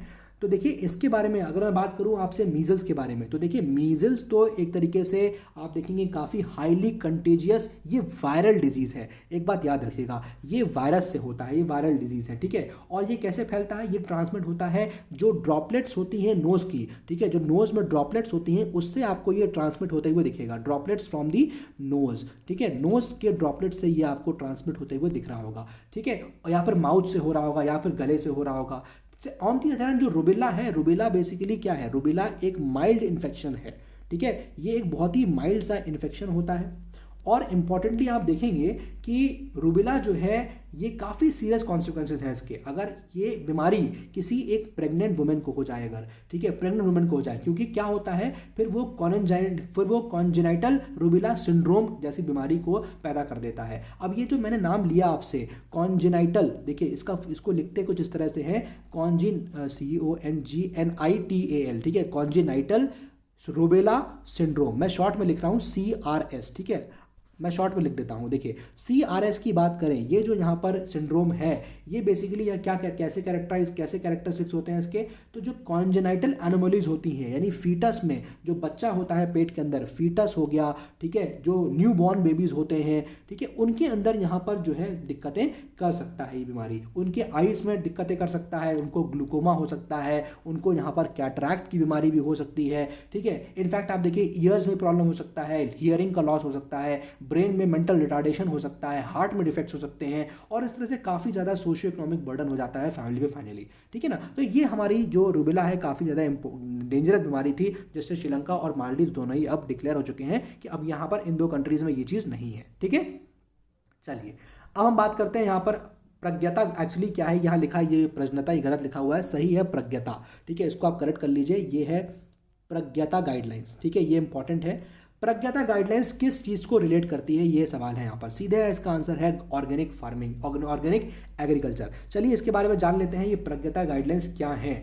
देखिए यहाँ पर जो ऑर्गेनिक एग्रीकल्चर की बात करी गई है, प्रज्ञता गाइडलाइंस निर्देश जो है बेसिकली कहा गया है कि दिस इज, देखिए मैं आपको बता देता हूँ कि एक्चुअली जो प्रज्ञता है ये यहाँ डिजिटल एजुकेशन के लिए है, ठीक है। यहाँ पर आप देख सकते हैं ये डिजिटल एजुकेशन के लिए है, वो आप याद रखिएगा। इनफैक्ट यहाँ पर जो ऑप्शन दिया है दैट इज रॉन्ग, ये गलत है, ये ऑप्शन नहीं होगा, ठीक है। यहाँ गलत दिया हुआ है, दिस ऑप्शन इज यहाँ पर ए। तो प्रज्ञता गाइडलाइंस यहाँ पर जो है, मैं आपको बार बार करेक्ट कर रहा हूँ, प्रज्ञता गाइडलाइंस यहाँ पर एजुकेशन की फील्ड से रिलेटेड है। इसको मिनिस्ट्री ऑफ एचआरडी, यानी जिसको आप बोल रहे हैं कि एजुकेशन मिनिस्ट्री है, उसने यहाँ पर ये कुछ गाइडलाइंस जारी करी थी किस तरीके से डिजिटल एजुकेशन यहाँ पर दी जाएगी, ठीक है। इस गाइडलाइंस को बेसिकली प्रिपेयर किसने किया था? इस गाइडलाइंस को प्रिपेयर किया गया था एनसीईआरटी के द्वारा, ठीक है। एनसीईआरटी आप जानते ही हैं, national council of educational research and training, इसने यहाँ पर इन गाइडलाइंस को प्रिपेयर किया था। और इंपॉर्टेंटली ये जो गाइडलाइंस यहाँ पर एनसीईआरटी ने दी थी, ये गाइडलाइंस, ये जो दिशा निर्देश दिए थे, ये गाइडलाइंस आप देखेंगे सिर्फ एडवाइजरी है, एडवाइजरी, बाइंडिंग नहीं है, सिर्फ एडवाइजरी इन नेचर माना जा रहा है इसको, ठीक है, सिर्फ एडवाइस कर सकता है। और इंपॉर्टेंटली आप देखिए यहाँ स्टेट गवर्नमेंट्स अपने भी यहाँ पर रूल्स को फॉर्मुलेट कर सकते हैं। अब यहाँ पर जो ये हेडिंग दिया गया ना प्रज्ञता, बेसिकली ये प्रज्ञता कैसे फॉर्म हुआ है मैं आपको बता देता हूँ। देखिए उससे पहले यहाँ पर देखिए यूनियन मिनिस्ट्री जो है एचआरडी ह्यूमन रिसोर्स की, उन्होंने यहाँ पर इशू किया है नॉलेज गाइडलाइंस, ठीक है, फॉर डिजिटल एजुकेशन, किस तरह से डिजिटल एजुकेशन होगी। ये गाइडलाइंस प्रिपेयर करी है एनसीईआरटी ने, I have already told you. और इंपॉर्टेंटली कोविड-19 के इस फेज में किस तरीके से यहाँ पर काम हो सकता है, किस तरह से टीचिंग वर्क हो, किस तरह से स्कूल स्टूडेंट्स यहाँ पर काम करें, वो यहाँ पर पूरी गाइडलाइंस हैं। तो मैं आपको बता देता हूँ एग्जैक्टली यहाँ पर प्रज्ञता का मतलब क्या होता है। देखिए मैं यहाँ शॉर्ट फॉर्म में लिख देता हूँ। देखिए पी होता है, ठीक है, अब पी से यहाँ पर स्टैंड करता है, पी का मतलब होता है प्लान, ये फुल फॉर्म भी दिया गया है, ठीक है। पी आर होता है, आर से हो गया रिव्यू, इस तरह से यहाँ पर फुल फॉर्म दिए गए हैं, ठीक है। फिर ए आता है, ए से बनता है अरेंज, मैं आपको पूरा एक्सप्लेन कर दे रहा हूँ। ए से हो गया अरेंज, उसके बाद जो आता है जी, जी से होता है गाइड, ठीक है। हालांकि आपके एग्जाम में नहीं पूछा जाएगा कि पी से क्या है, आर से क्या है, मैं तो आपको इन्फॉर्मेशन के लिए बता रहा हूँ। वाई से होता है याक, याक तो बेसिकली इसको यहाँ टॉक बोलते हैं, ठीक है, इसको आप टॉक कर लीजिए, बना हुआ है या से, वाई से है तो यॉक, ठीक है। फिर ए जब आता है दोबारा तो उसको ए से होता है असाइन, ठीक है। और फिर यहाँ पर टी, टी से होता है ट्रैक, ठीक है। और इसके बाद जो ए होता है लास्ट में, उसका मतलब होता है अप्रिशिएट, यानी तारीफ करना। तो ये बेसिकली यहाँ पर फुल फॉर्म है इस पूरे प्रज्ञता का, ठीक है। आई होप आपको यहाँ पर क्लियर हो गया होगा। चलिए आगे बढ़ते हैं, क्वेश्चन नंबर हम बात करते हैं 23 की। अब क्वेश्चन नंबर 23 कहता है कि who among the following has been appointed as the president of State Bank of India October 2020 में। तो सीधा क्वेश्चन है, इसमें कुछ भी एक्सप्लेनेशन की ऐसा जरूरत नहीं है। स्टेट बैंक ऑफ इंडिया के प्रेसिडेंट यहाँ पर अपॉइंट हुए थे दिनेश खर्रा साहब, दिनेश कुमार खर्रा साहब जो है उनको यहाँ पर प्रेसिडेंट अपॉइंट किया था स्टेट बैंक ऑफ इंडिया का, ठीक है। यही चीज़ यहाँ पर आपको दिया है। इनफैक्ट एक इंपॉर्टेंट पॉइंट याद रखिए, कंफ्यूजन की जरूरत नहीं है।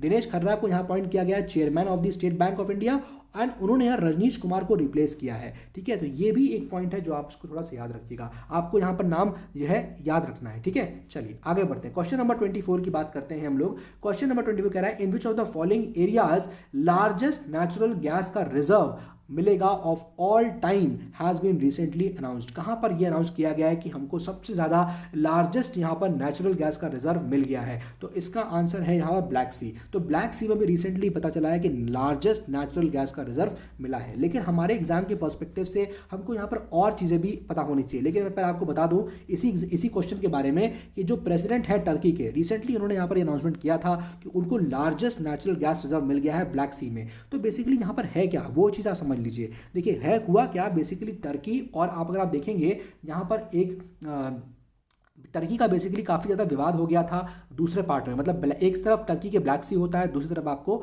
दूसरा सी मिलेगा, ठीक है। तो वहाँ पर विवाद ये हो गया था कि यहाँ पर जो है टर्की ने कहा कि हमारा एरिया है जहाँ से हम गैस एक्सप्लोर कर रहे हैं, वहाँ पर काफ़ी ज़्यादा यहाँ पर इश्यूज़ हो गए थे। लेकिन अभी रिसेंटली ब्लैक सी में टर्की ने फाइनली यहाँ पर अपना नेचुरल गैस का भंडार ढूंढ लिया है और इसके साथ जो विवाद चल रहा था वो विवाद भी खत्म हो गया है। तो ब्लैक सी के बारे में हम लोग जान लेते हैं कि ब्लैक सी का क्या सिचुएशन है।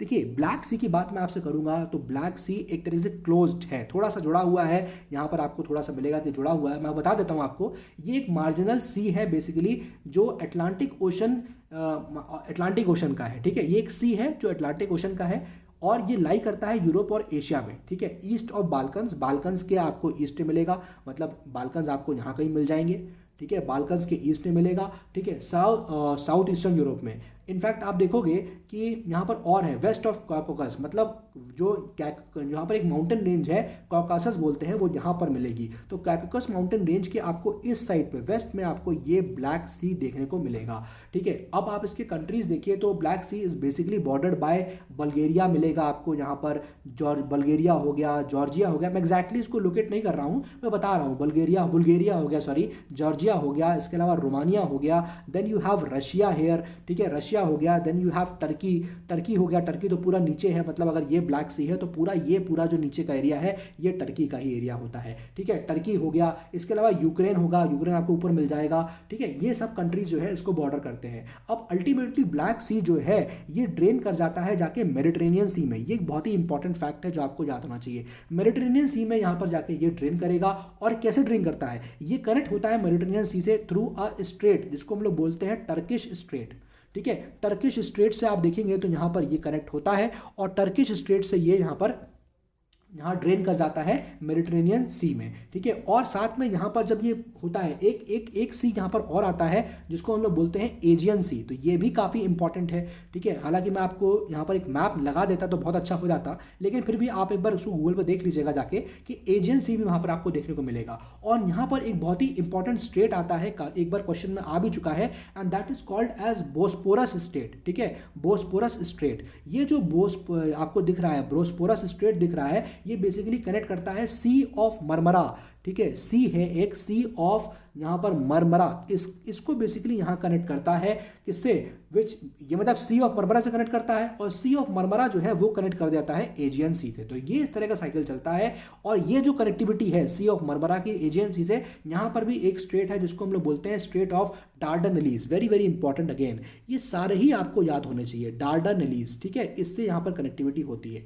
तो एक बार आप अगर इसका मैप खोल लेंगे तो आपके लिए जितना भी मैंने बोला है वो बोल के थोड़ा डिफिकल्ट होता है, आई नो, अंडरस्टैंड करना मुश्किल है। एक बार आप मैप खोल के देखेंगे तो आपको पूरा ब्लैक सी के अराउंड कंट्रीज कौन से हैं, उसके अलावा आप देखोगे कि जो ब्लैक सी का पानी है वो ड्रेन होता है मेडिटेरेनियन सी में, वो आपको दिख जाएगा, और वो होता है टर्किश स्ट्रेट के थ्रू। ठीक है, और एजियन सी के थ्रू होता है। फिर आपने देखा वहाँ आपको दिखेगा बॉस्पोरस स्ट्रेट है जो सी ऑफ मरमरा को कनेक्ट करता है एजियन सी के थ्रू, और वो कनेक्ट होता है एजियन सी से कैसे, स्ट्रेट ऑफ डार्डनलीज के थ्रू। तो ये भी एक इंपॉर्टेंट चीज़ है। ब्लैक सी के नॉर्थ में आपको देखोगे इट इज कनेक्टेड टू एक सी और आता है वहाँ पर, और उसको बोलते हैं सी ऑफ, बहुत इंपॉर्टेंट है। देखिए ये सारे लोकेशंस काफ़ी ज़्यादा इंपॉर्टेंट है, कई मतलब एग्जामिनर का यहाँ बहुत ही फेवरेट एरिया होता है जहाँ भी ये क्वेश्चन पूछता है ब्लैक सी से रिलेटेड। ठीक है, और ये जो कनेक्ट होता है Black Sea connected to this particular Sea of Azov, ये कनेक्टेड होता है एक स्ट्रेट है जिसको हम बोलते हैं कर्च स्ट्रेट। ठीक है, ये भी आपको वहाँ देखने को मिल जाएगा, कर्च स्ट्रेट से यहाँ पर ये कनेक्टेड होता है।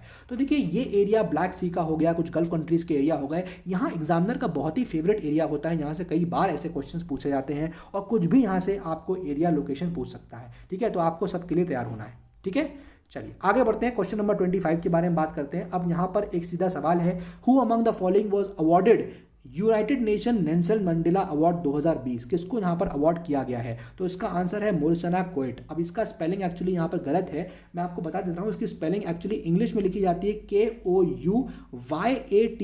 ठीक है, ये इनकी स्पेलिंग है नाम की एग्जैक्ट। ठीक है, तो मोरिसना कोएट, और इनफैक्ट ये ग्वेना के डॉक्टर है। और इसके अलावा ग्रीस की यहाँ पर जो मैरियाना, उनको यहाँ पर इन दोनों को 2020 का नेल्सन मंडेला अवार्ड दिया गया है। तो बेसिकली यहाँ दो लोगों को मिला है, मोरिसना कोएट को मिला है, और ये जो मैरियाना है ये ग्रीस की है, ग्रीस। तो इन दोनों को यहाँ पर क्या मिला है, ये पर्टिकुलर अवार्ड मिला है। और इसको प्रेसिडेंट जो है यूनाइटेड नेशन जनरल असेंबली के, जिनका नाम है मोहम्मद बंदे। ठीक है, ये हैं इस वक्त यहाँ के यूनाइटेड नेशन के जनरल असेंबली के प्रेसिडेंट। ठीक है, इनको हम लोग बोलते हैं मोहम्मद बंदे।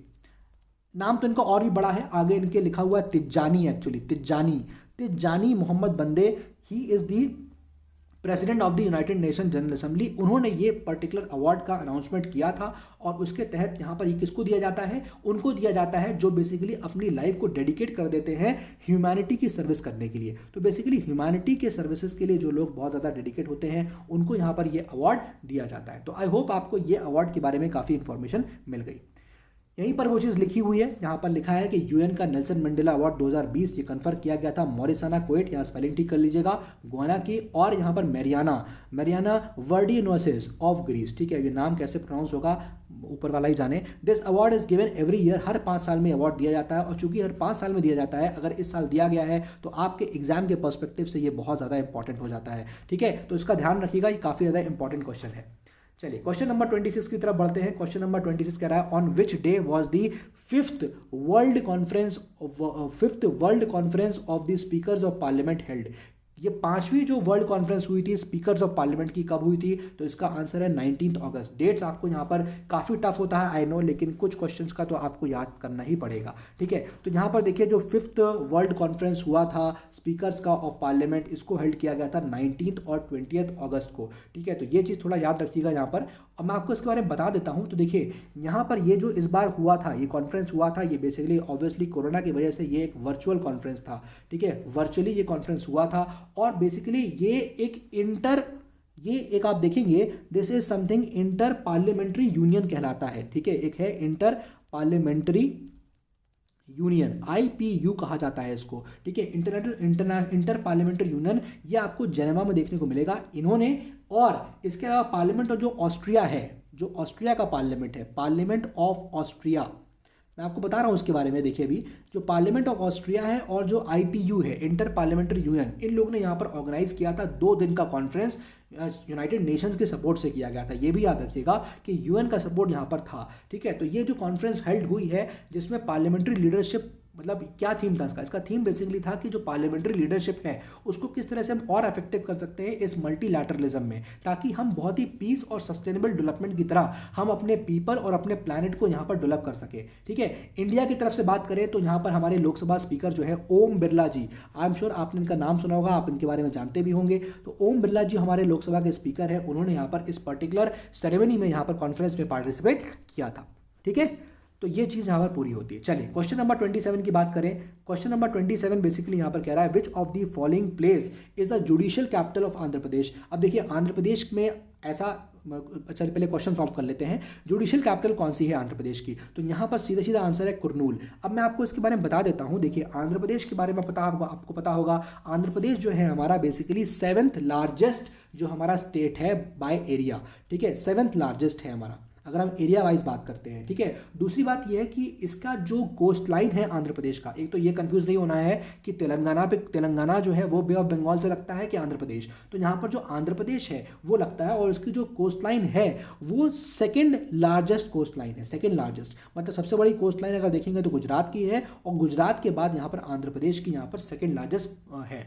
अब आप देखिए आंध्र प्रदेश के अराउंड क्या क्या है, तो आंध्र प्रदेश के अराउंड आपको मिलेगा तेलंगाना नॉर्थ वेस्ट की तरफ, आपको छत्तीसगढ़, ऊपर जो आप नॉर्थ में चले जाएंगे तो छत्तीसगढ़ आपको देखने को मिलेगा, ठीक है। और अगर आप यहाँ पर इसके आ जाएंगे वेस्ट में, ठीक है, वेस्ट में आएंगे तो आपको यहाँ कर्नाटका भी देखने को मिलेगा, राइट, सॉरी इधर आपको कर्नाटका देखने को मिलेगा, और आपको इस साइड यहाँ पर बे ऑफ बंगाल देखने को मिल जाएगा, ठीक है। तो ये इसका आपको लोकेशन पता ही होगा। इनफैक्ट मैं आपको थोड़ा सा हिस्टोरिकल पर्सपेक्टिव अगर दूँ आंध्र प्रदेश का, तो आंध्र प्रदेश पहला स्टेट था जो लिंग्विस्टिक बेसिस पे बना था, इसलिए मैं आपको इसको बताना भी चाहता हूँ, ठीक है, क्योंकि पहला स्टेट था जो लिंग्विस्टिक बेसिस से बनाया गया था 1 अक्टूबर को, 1 अक्टूबर 1953 में, ठीक है। ये एक बहुत ही इंपॉर्टेंट चीज़ है, याद रखिएगा इस चीज़ को, ठीक है। और इनफैक्ट आप देखेंगे तो आंध्र प्रदेश को यहाँ पर राइस बोल ऑफ इंडिया भी कहा जाता है, ये भी एक इंपॉर्टेंट फैक्ट है, आपके प्रीलिम्स पर्सपेक्टिव आ सकता है, राइस बोल ऑफ इंडिया इसको यहाँ पर कहा जाता है, ठीक है। ये एक चीज़ याद रखिएगा। अब इंपॉर्टेंटली आपको पता ही है कि इसकी ऑफिशियल लैंग्वेज तेलुगु है, बहुत सारी क्लासिकल लैंग्वेज भी है आंध्र प्रदेश में, और ये इकलौता स्टेट है जो हम अपने क्वेश्चन पे अगर आते हैं, ये इकलौता स्टेट है जिसकी 3 कैपिटल्स है, ठीक है। It is the only state with 3 Capitals. अब लार्जेस्ट सिटी अगर बात करें या कॉमर्शियल हब की बात करें तो वो तो है विशाखापट्टनम। तो विशाखापट्टनम जो है ये बेसिकली इसकी एग्जीक्यूटिव कैपिटल है, याद रखिएगा। अगर हम बात करें अमरावती की, तो अमरावती जो है वो इसकी आप देखेंगे लेजिस्लेटिव कैपिटल है, ठीक है। और अगर हम बात करें यहाँ पर कुरनूल, तो कुरनूल इसका यहाँ पर जुडिशियल कैपिटल है। तो तीनों का मैंने आपको यहाँ पर बता भी दिया, ठीक है। ये काफ़ी इंपॉर्टेंट है, आपसे कभी भी एग्जाम में पूछा जा सकता है, ठीक है। चलिए अब आपको यहाँ पर ऑलरेडी ये एक्सप्लेनेशन दिया हुआ था, legislative capital Amravati, working capital जो है वो विशाखापट्टनम है, और जो उसकी नई कैपिटल है वो यहाँ पर आप देखिए कुरनूल है, ठीक है। आंध्र प्रदेश की नई राजधानी यहाँ पर ये चीज़ है, ठीक है। तो याद रखिएगा, इनफैक्ट सॉरी ये बेसिकली इसकी जुडिशियल कैपिटल है, ठीक है, करेक्ट कर लीजिएगा, जुडिशियल कैपिटल है। विशाखापट्टनम इसकी एग्जीक्यूटिव कैपिटल है, अमरावती इसकी लेजिस्लेटिव कैपिटल है, ये चीज़ आपको याद रखना है, ठीक है। चलिए क्वेश्चन नंबर 28 की बात करें अगर हम, तो वर्ल्ड मेंटल हेल्थ डे ये ऑब्जर्व किया जाता है किन दिनों में, विच ऑफ द फॉलोइंग डेज पे। सीधा आंसर इसका है 10 अक्टूबर। अब इसमें और यहाँ पर क्या ही एक्सप्लेनेशन किया जाएगा, आपको दिख ही रहा है। वर्ल्ड मेंटल हेल्थ डे जो है आपको उसको याद ही करना पड़ेगा। There is no other alternative कि इसको 10 अक्टूबर को सेलिब्रेट किया जाता है, ठीक है। अब इस साल जो एम था इस साल का वो ये कि लोगों को टू मेक पीपल अवेयर कि वो अपने मेंटल हेल्थ के बारे में जाने, ठीक है, रिलेटेड डिजीज के बारे में जाने। ये इस साल का जो है बेसिक यहाँ पर एम था, थीम था, ठीक है। ये चीज़ आप थोड़ा यहाँ याद रखिएगा और डेट आपको याद रखना बहुत ज़रूरी है कि वर्ल्ड मेंटल हेल्थ डे कब सेलिब्रेट होता है। मैं आपको सजेस्ट करूंगा कि अगर जितने भी आपको इस तरह के डे दिख रहे हैं ना, आपको उसका एक लिस्ट बना लेना चाहिए और उस लिस्ट के थ्रू आपको उसको बार बार देखना चाहिए, तो आपको वो याद भी होता चला जाएगा, ठीक है। क्वेश्चन नंबर 29 की बात करेंगे। फिर से यहाँ पर लिस्ट की एक डेट्स की बात आई है। यहाँ पर लिखा है which of the following is incorrectly included, किस इनकरेक्टली बनाया गया, तो निम्न में से कौन सा गलत सम्मिलित है। तो देखिए विश्व आप देखेंगे जो बैम्बू डे होता है, वर्ल्ड बैम्बू डे 18 सितंबर लिखा हुआ है। इंटरनेशनल डे ऑफ डेमोक्रेसी है वो 15 सितंबर लिखा हुआ है। इंटरनेशनल लिटरेसी डे है उसको 10 सितंबर लिखा गया है और वर्ल्ड टूरिज्म डे 26 सितंबर को है। तो देखिए इसका यहाँ पर बात है सी को यहाँ पर गलत तरीके से लिखा गया है, मतलब इंटरनेशनल लिटरेसी डे जो है वो 10 सितंबर को नहीं होता है। इनफैक्ट आप देखिए इंटरनेशनल लिटरेसी जो है डे है वो 8 सितंबर को यहाँ सेलिब्रेट होता है। तो देखिए अब ये इन क्वेश्चंस का कुछ किया नहीं जा सकता एक्सेप्ट फॉर दिस कि आप उसको याद करिए, क्योंकि यहाँ 10 सितंबर लिखा है, खाली 2 दिन कम करके 8 सितंबर ऑप्शन दे रहे हैं, तो there is no other option, क्योंकि इस तरह के क्वेश्चन भी आपके एग्जाम में आपको देखने को मिल जाएंगे, ठीक है। इस वजह से यहाँ पर ये क्वेश्चन आपको याद करना जरूरी है। इनफैक्ट यहाँ आपको जो एमसीक्यूज में दिए जा रहे हैं एटलीस्ट आप उसका लिस्ट तो बना सकते हैं, क्योंकि ये काफ़ी ज़्यादा इंपॉर्टेंट है, कई एग्जाम्स में घुमा घुमा के पूछे भी गए हैं, ठीक है। चलिए क्वेश्चन नंबर 30 की बात करेंगे अगर हम लोग। How long was the world water week celebrated in the year 2020, ठीक है। अब एक और हफ्ते की बात कर रहे हैं, सप्ताह की बात करी जा रही है कि वर्ष 2020 में विश्व जल सप्ताह कब से कब तक मनाया गया था। तो उसका आंसर है 24 से लेकर 28 अगस्त तक ही मनाया गया था, ठीक है। अब इसमें भी कोई और जहाँ पर एक्सप्लेनेशन ज़्यादा पॉसिबल नहीं है, क्योंकि ये चीज़ है ही, ठीक है। तो basically seeds of the world water week 24 से लेकर 28 अगस्त तक ये ऑब्जर्व किया गया था और इसका थीम था water and climate change accelerating action. तो ये चीज़ आपको यहाँ पर याद करनी पड़ेगी, ठीक है। चलिए क्वेश्चन नंबर 31 की बात करेंगे। यहाँ पर एक फैक्चुअल क्वेश्चन आया है, which of the following is a book titled amazing Ayodhya. Which of the following is मतलब बेसिकली सवाल ये पूछा गया है कि किसकी कृति है, ये बुक किसने लिखी हुई है। तो इसका आंसर एक्चुअली रीना रॉय नहीं है, गलत लिखा हुआ है, इसका नाम है नीना, ठीक है। ये इसको याद रखिएगा, this is Nina Rai. As far as I remember इसका नाम नीना राय है, तो बेसिकली इसका आंसर है B, that is Nina Rai, ठीक है। ये याद रखिएगा, Amazing Ayodhya book was written by Nina Rai, Reena Roy नहीं है। एक बार क्रॉस चेक कर लीजिएगा, आप मिल जाएगा। वैसे जहां तक मुझे याद है नीना रॉय ही है, ठीक है। चलिए क्वेश्चन नंबर 32 की बात करते हैं यहाँ पर हम लोग।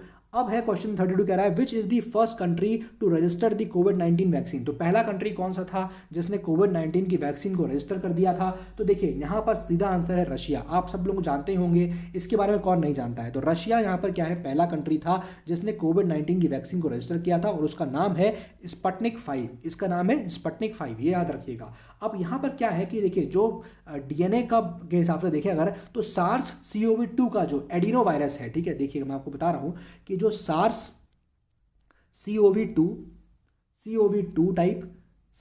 टाइप का जो यहाँ पर एक होता है एडिनो वायरस, ठीक है। इस एडिनो वायरस के हिसाब से देखिए कि vaccine has been developed by Moscow का जो रिसर्च इंस्टीट्यूट है, गमालिया रिसर्च इंस्टीट्यूट, उसने यहाँ पर बनाया है in collaboration with the Russian defence military. तो यहाँ देखिए इंपॉर्टेंट यही चीज़ है कि रशिया की जो डिफेंस मिलिट्री है, RDM रशियन डिफेंस मिलिट्री, उनकी कोलैबोरेशन के साथ यहाँ पर एक रिसर्च इंस्टीट्यूट है गमालिया मॉस्को में, उन्होंने यहाँ पर इस जो सार्स CoV-2 टाइप होता है उसके DNA के बेसिस पे यहाँ पर इस एडिनो वायरस के बेसिस पे इस पर्टिकुलर वैक्सीन को बनाया है, ठीक है। चलिए आगे बढ़ते हैं। Question number 33। अब एक सवाल है कि विच country is associated with Abraham accord. तो ये काफ़ी फेमस है, काफ़ी यहाँ पर उठापटक रही थी इंटरनेशनल सिनारियो में। मैं आपको बता देता हूँ, देखिए Abraham Accord is related with UAE and Israel. अब एग्जैक्टली यहाँ पर क्या है कि अब्राहम एकॉर्ड है बेसिकली एक जॉइंट स्टेटमेंट है, आप देखेंगे इजराइल का, जॉइंट स्टेटमेंट है यूएई का, और इसमें यूनाइटेड स्टेट्स ऑफ अमेरिका का भी रोल आता है। अब वो कैसे आता है, देखिए ये एग्रीमेंट हुआ था अभी रिसेंटली, मैं बताता हूँ आपको, अगस्त को हुआ था, अगस्त 2020 में ये एग्रीमेंट आपको देखने को मिलेगा। और यहाँ पर हुआ क्या था बेसिकली, आप देखेंगे ये जो अब्राहम एकॉर्ड है, ये एक टर्म यहाँ इस्तेमाल किया गया है ताकि कलेक्टिवली एक एग्रीमेंट को रिफर किया जाएगा जो इजराइल और यूएई के बीच में हुआ था। ठीक है, ये बेसिकली इजराइल और यूएई के बीच में एक नॉर्मलाइजेशन एग्रीमेंट था। जो कंडीशंस है दोनों के बीच में, उनको नॉर्मल करने के लिए ये एग्रीमेंट यहाँ पर ब्रोकर कराया था यूएस ने, इसलिए इसका नाम भी यहाँ पर बीच में आता है। ठीक है, तो नॉर्मलाइजेशन एग्रीमेंट था। ठीक है, इस वजह से ये पर्टिकुलर चीज़ यहाँ पर इंपॉर्टेंट हो जाती है। अब्राहम एकॉर्ड यही हो गया। ठीक है, अब आप देखिए यहाँ पर लिखा है कि Abraham Accord is a peace agreement, normalizing agreement है ना, between Israel and the UAE with the announcement the UAE is the first gulf country to have peace agreement with Israel. तो बेसिकली यहाँ पर यूएई जो है वो पहला gulf country बन गया है जिसने इजराइल के साथ यहाँ पर पीस एग्रीमेंट, पीस समझौता किया था। वो आप यहाँ पर भी हिंदी में पढ़ सकते हैं, वैसे ऑलरेडी मैं हिंदी में तो आप लोगों को बोल ही रहा हूँ। ठीक है, चलिए क्वेश्चन नंबर 34 की तरफ बढ़ते हैं। क्वेश्चन नंबर 34 है, अब कह रहा है कि जो यहाँ पर नुआखाई जोहार महोत्सव होता है, नुआखाई जोहार फेस्टिवल, ये बेसिकली ऑर्गेनाइज होता है किस स्टेट में। ठीक है, इसका आंसर है बी, उड़ीसा। अब इसके बारे में थोड़ा सा हम लोग जान लेते हैं। देखिए ये जो नुआखाई आप वर्ड देख रहे हैं, ये बना हुआ है बेसिकली नुआ से। नुआ का मतलब यहाँ पर होता है न्यू राइस। ठीक है, ये यहाँ पर नुआ का मतलब होता है न्यू राइस। ठीक है, और यहाँ पर जो खाई है, खाई KHAI, खाई, इसका मतलब यहाँ पर होता है ईट, खाना, खाई से, खाने से बना है खाई। ठीक है, तो जो नुआ खाई है बेसिकली यहाँ पर क्या हो गया, इसका मतलब समझ में आ रहा है, ये एक तरह से एक ऐसा फेस्टिवल है जिसमें लोग जो हैं वो फूड ग्रेन्स की, अनाज की यहाँ पर क्या करते हैं, अनाज की यहाँ पर एक तरह से स्पेशल मील्स बनाते हैं, फूड ग्रेन्स की वर्शिप करते हैं, फूड ग्रेन्स की पूजा करते हैं। ये है यहाँ पर नुआखाई जोहार फेस्टिवल, और ये उड़ीसा में मनाया जाता है। अब बेसिकली इसमें होता क्या है, जो किसान होता है वो अपना पहला जो फसल होता है, पहला फर्स्ट जो बेसिकली यहाँ पर आप देखेंगे फर्स्ट जो प्रोड्यूस होता है उसको यहाँ पर देते हैं to the lands of goddess Samaleswari. मैं आपको नाम लिख दे रहा हूं, इंपॉर्टेंट है, किस भगवान को, किस गॉडेस को देते हैं, वो देते हैं गॉडेस समलेश्वरी। ये इंपॉर्टेंट है, आपसे पूछ सकता है। ठीक है, ये काफ़ी फेमस है mother goddess, Sambalpur district, Orissa के संबलपुर डिस्ट्रिक्ट में काफ़ी ज़्यादा फेमस गॉडेस है ये। ठीक है, तो जो ओकेजन होता है नुआखाई जोहार का, उसमें प्राइम मिनिस्टर ने अपनी विशेष को भी एक्सटेंड किया था, फार्मर्स को दिया था, काफ़ी उनको बधाई दी थी, इसकी वजह से ये काफ़ी न्यूज़ में भी आ गया था। अब ये जो फेस्टिवल है नुआखाई जोहार का, ये बहुत ही पुराना एक एंशिएंट फेस्टिवल है, आप देखेंगे। और इनफैक्ट अगर आपसे ये पूछ ले कि किस चीज़ से रिलेटेड है नुआखाई जोहार, तो ये एग्रीकल्चर से रिलेटेड सेक्टर है। ठीक है ना, फेस्टिवल है, सॉरी, एग्रीकल्चर से रिलेटेड। तो आई एम श्योर ये आपको पता ही होगा, मतलब आपको पता चल गया है क्योंकि राइस से रिलेटेड था। तो ये एग्रीकल्चर फेस्टिवल है जिसको आप देखेंगे कि उड़ीसा में सेलिब्रेट करते ही करते हैं। उड़ीसा के अलावा आपको ये छत्तीसगढ़ में देखने को मिलेगा। ठीक है, छत्तीसगढ़ में आपको देखेंगे कि ये सेलिब्रेट वहाँ पर भी होता है। इसके अलावा आप देखेंगे जो एरियाज़ हैं नियर बाय, ठीक है, इस स्टेट के, वहाँ पर भी इस जब नया फसल आती है तो बेसिकली नए न्यू क्रॉप के आने पर यहाँ पर इस फेस्टिवल को सेलिब्रेट, सीजन को सेलिब्रेट किया जाता है। ठीक है, तो इसको हम लोग नुआखाई परब भी कहते हैं, नुआखाई भेंट-घाट भी कहते हैं, ये सब चीज़ें भी कहा जाता है। तो आई होप ये आपको क्वेश्चन अब यहाँ एकदम क्लियर हो गया होगा। यहाँ पर बाकी चीज़ें लिखी हुई हैं। ये फेस्टिवल जो है ये सेलिब्रेट किया जाता है आफ्टर गणेश चतुर्थी। गणेश चतुर्थी के बाद इस फेस्टिवल को सेलिब्रेट करते हैं। ये भी इंपॉर्टेंट फैक्ट है, आपको याद होना चाहिए। चलिए क्वेश्चन नंबर 35 की बात करते हैं। यहाँ पर क्वेश्चन नंबर 35 कह रहा है कि what amount of loan will world bank provide for the second national Ganga river basin project. तो चलिए यहाँ पर आंसर मैं बता देता हूँ, सीधे सीधे आंसर लिखा हुआ है $381 बिलियन, यानी $381 बिलियन का यहाँ पर क्या होगा, यहाँ लोन दिया जाएगा। ठीक है, what amount loan will be provided, दिया जाएगा। अब इसके बारे में हम लोग जान लेते हैं यहाँ पर क्या हो रहा है। देखिए यहाँ पर हुआ क्या है कि जो वर्ल्ड बैंक है और जो गवर्नमेंट ऑफ इंडिया है, ठीक है, यानी वर्ल्ड बैंक हो गया और प्लस गवर्नमेंट ऑफ इंडिया हो गया, इन दोनों ने मिलकर यहाँ पर एक साइन किया है, एक लोन एग्रीमेंट किया है, जिसके तहत जो नमामि गंगे प्रोग्राम चल रहा है भारत का, ठीक है, नमामि गंगे प्रोग्राम को बेसिकली यहाँ पर रेजुनेट कर, जो नमामि गंगा किस लिए है, वो है ताकि हम लोग गंगा रिवर को क्या कर सकें, गंगा रिवर को हम लोग रेजुविनेट कर सकें, यानी उसको जो हम लोग दोबारा उतना ही विदाउट एनी ऑब्स्ट्रक्शन बह सके। इसके लिए यहाँ पर इसकी सफाई के लिए बेसिकली इसके लिए पर्टिकुलर लिए वर्ल्ड बैंक और गवर्नमेंट ऑफ इंडिया ने बेसिकली एक लोन एग्रीमेंट पे साइन किया है ताकि हम लोग एनहांस कर सके नमामि गंगे प्रोजेक्ट को। ठीक है, अब ये second Ganga national Ganga river basin project है, ये बेसिकली यहाँ पर क्या है, देखिए ये प्रोजेक्ट जो बेसिकली हेल्प करेगा, ठीक है, जो भी यहाँ पर पॉल्यूशन है इस आइकॉनिक रिवर के अंदर, बेसिकली उसको यहाँ पर क्या कर रहा है, स्ट्रेंथन द मैनेजमेंट, मतलब एक तरह से किस तरह से मैनेज करेंगे कि ये पोल्यूशन ना हो इस रिवर बेसिन में, उसके लिए यहाँ पर ये पर्टिकुलरली काम करने वाला है। तो इस एग्रीमेंट के तहत यहाँ पर क्या हो रहा है, $381 मिलियन का यहाँ पर जो है लोन साइन किया गया था। ठीक है, ये हुआ था। अब जो यहाँ पर हमारे एडिशनल सेक्रेटरी हैं डिपार्टमेंट ऑफ इकोनॉमिक अफेयर्स के, आपने उनका नाम तो नहीं सुना होगा, बट आई थिंक अगर सुना हो तो श्री जो समीर खरे हैं, उन्होंने यहाँ पर इस पर्टिकुलर चीज़ को साइन किया था। मिनिस्ट्री ऑफ फाइनेंस को बिलोंग करते हैं और ये on behalf of world bank चल रहा है। ठीक है, इंपॉर्टेंटली वर्ल्ड बैंक का रोल है, इसलिए ये particular second national Ganga river basin project important है। ठीक है, समझ में आ गया ना। बेसिकली यहाँ पर नमामि गंगे प्रोजेक्ट को और स्ट्रेंथन करने के लिए ये पर्टिकुलर लोन एग्रीमेंट साइन किया गया है। ठीक है, अब देखिए यहाँ पर आप लिखेंगे, पढ़ेंगे, समझ में आ जाएगा। The world bank will provide a loan amount of 381 million for this particular project and the objective of this project क्या है, टू रिड्यूस, क्या रिड्यूस करना, कि हम पॉल्यूशन के लेवल को कम कर दें गैंजीज रिवर से और हम स्ट्रेंथन करें मैनेजमेंट ऑफ इट्स बेसिन, हम गंगा के बेसिन को और अच्छे से मैनेज कर पाएं। ठीक है, चलिए क्वेश्चन नंबर 36 की तरफ बढ़ते हैं। क्वेश्चन नंबर 36 कह रहा है, who among the following was appointed as the deputy governor, first deputy governor of the union territory of Jammu and Kashmir. तो देखिए बहुत ज़्यादा इंपॉर्टेंट क्वेश्चन फिर से है, क्योंकि देखिए रिसेंटली ये न्यूज़ में आया था, है ना। तो यहाँ पर क्या है, देखिए इसका आंसर है B, Girish Chandra Murmu.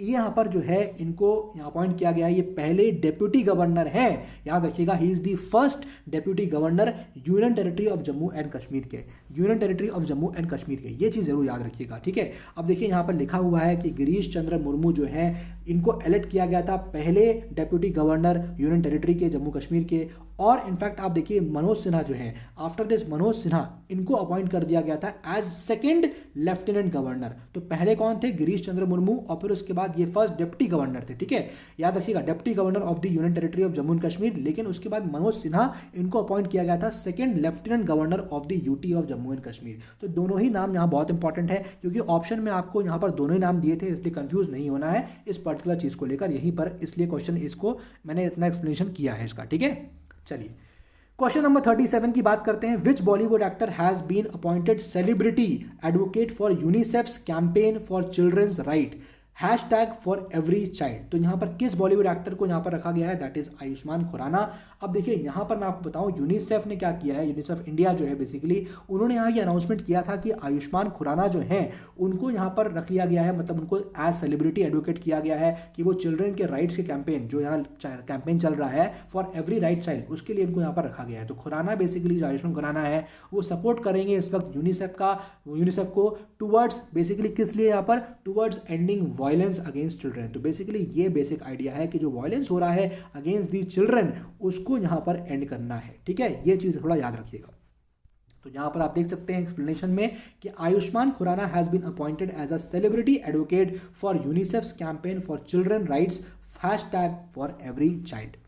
All right, question number 38 के बारे में बात करते हैं। Which of the following cities is not a five star rated city in the star rating of garbage free cities. तो अगर हम गार्बेज फ्री सिटीज की बात करें, देखिए मैं आपको बता दे रहा हूँ, आंसर सीधे न्यू दिल्ली है इसका। अब इसके बारे में थोड़ा जानकारी कर लेते हैं, काफ़ी इंपॉर्टेंट है। देखिए यहाँ पर क्या है कि जो इसरो है, इंडियन स्पेस रिसर्च ऑर्गेनाइजेशन है, ये आप जानते ही होंगे कि इसरो बेसिकली क्या है।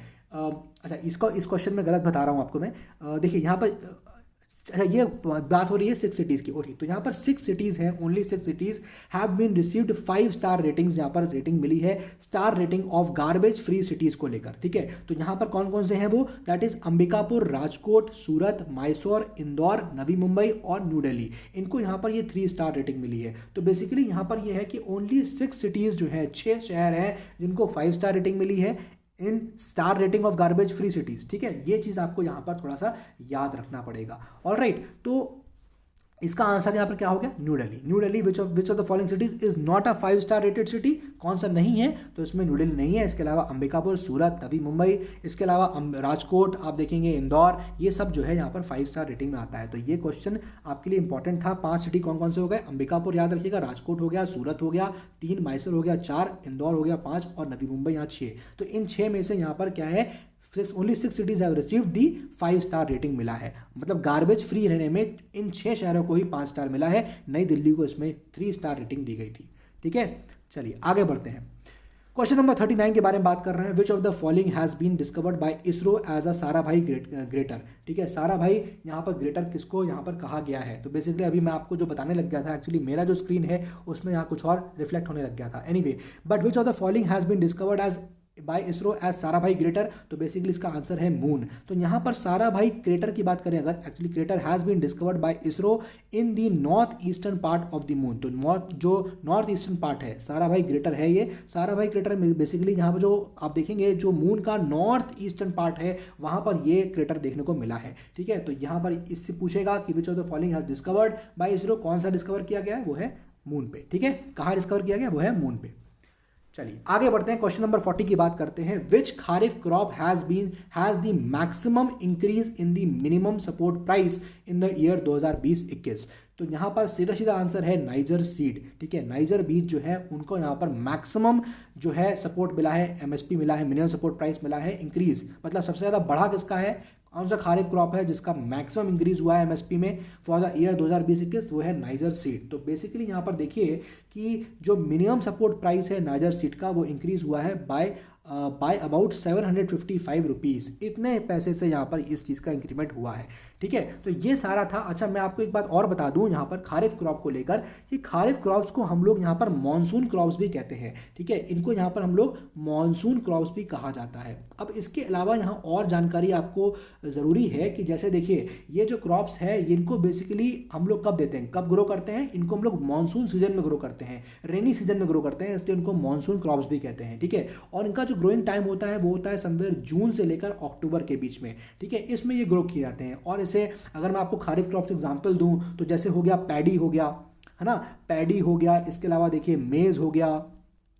ठीक है, मेज हो गया, भुट्टा हो गया, ज्वार हो गया, ठीक है, बाजरा हो गया, कॉटन हो गया। ठीक है, ये सब जो है, शुगर केन हो गया, ग्राउंड नट हो गया, पल्सेस हो गया, ये सब क्या है, ये खारिफ क्रॉप है। तो इंडिया में देखिए सीजन जो है ये बेसिकली स्टार्ट होता है, मैंने बताया जून में, और ये चलता है एंड ऑफ अक्टूबर तक। ठीक है, ये एक इंपॉर्टेंट चीज़ है। और खारिफ क्रॉप मैंने बताया ये कब होते हैं, ये जैसे ही पहली बारिश होती है तभी यहाँ पर सोन कर दिए जाते हैं। और इनका हार्वेस्टिंग सीजन कब होता है, मानसून का जब एंड हो जाता है, तो सोन इस पीरियड में होते हैं। और जैसे ही ये पीरियड खत्म होता है अक्टूबर और नवंबर में इनका हार्वेस्टिंग स्टार्ट हो जाता है। ठीक है, तो ये सारा इंपॉर्टेंट इन्फॉर्मेशन है हमारी खारिफ को लेकर, कब सोन होते हैं, कब ये हार्वेस्ट होते हैं, कभी कोई इस तरह क्वेश्चन भी कई बार पूछा गया है।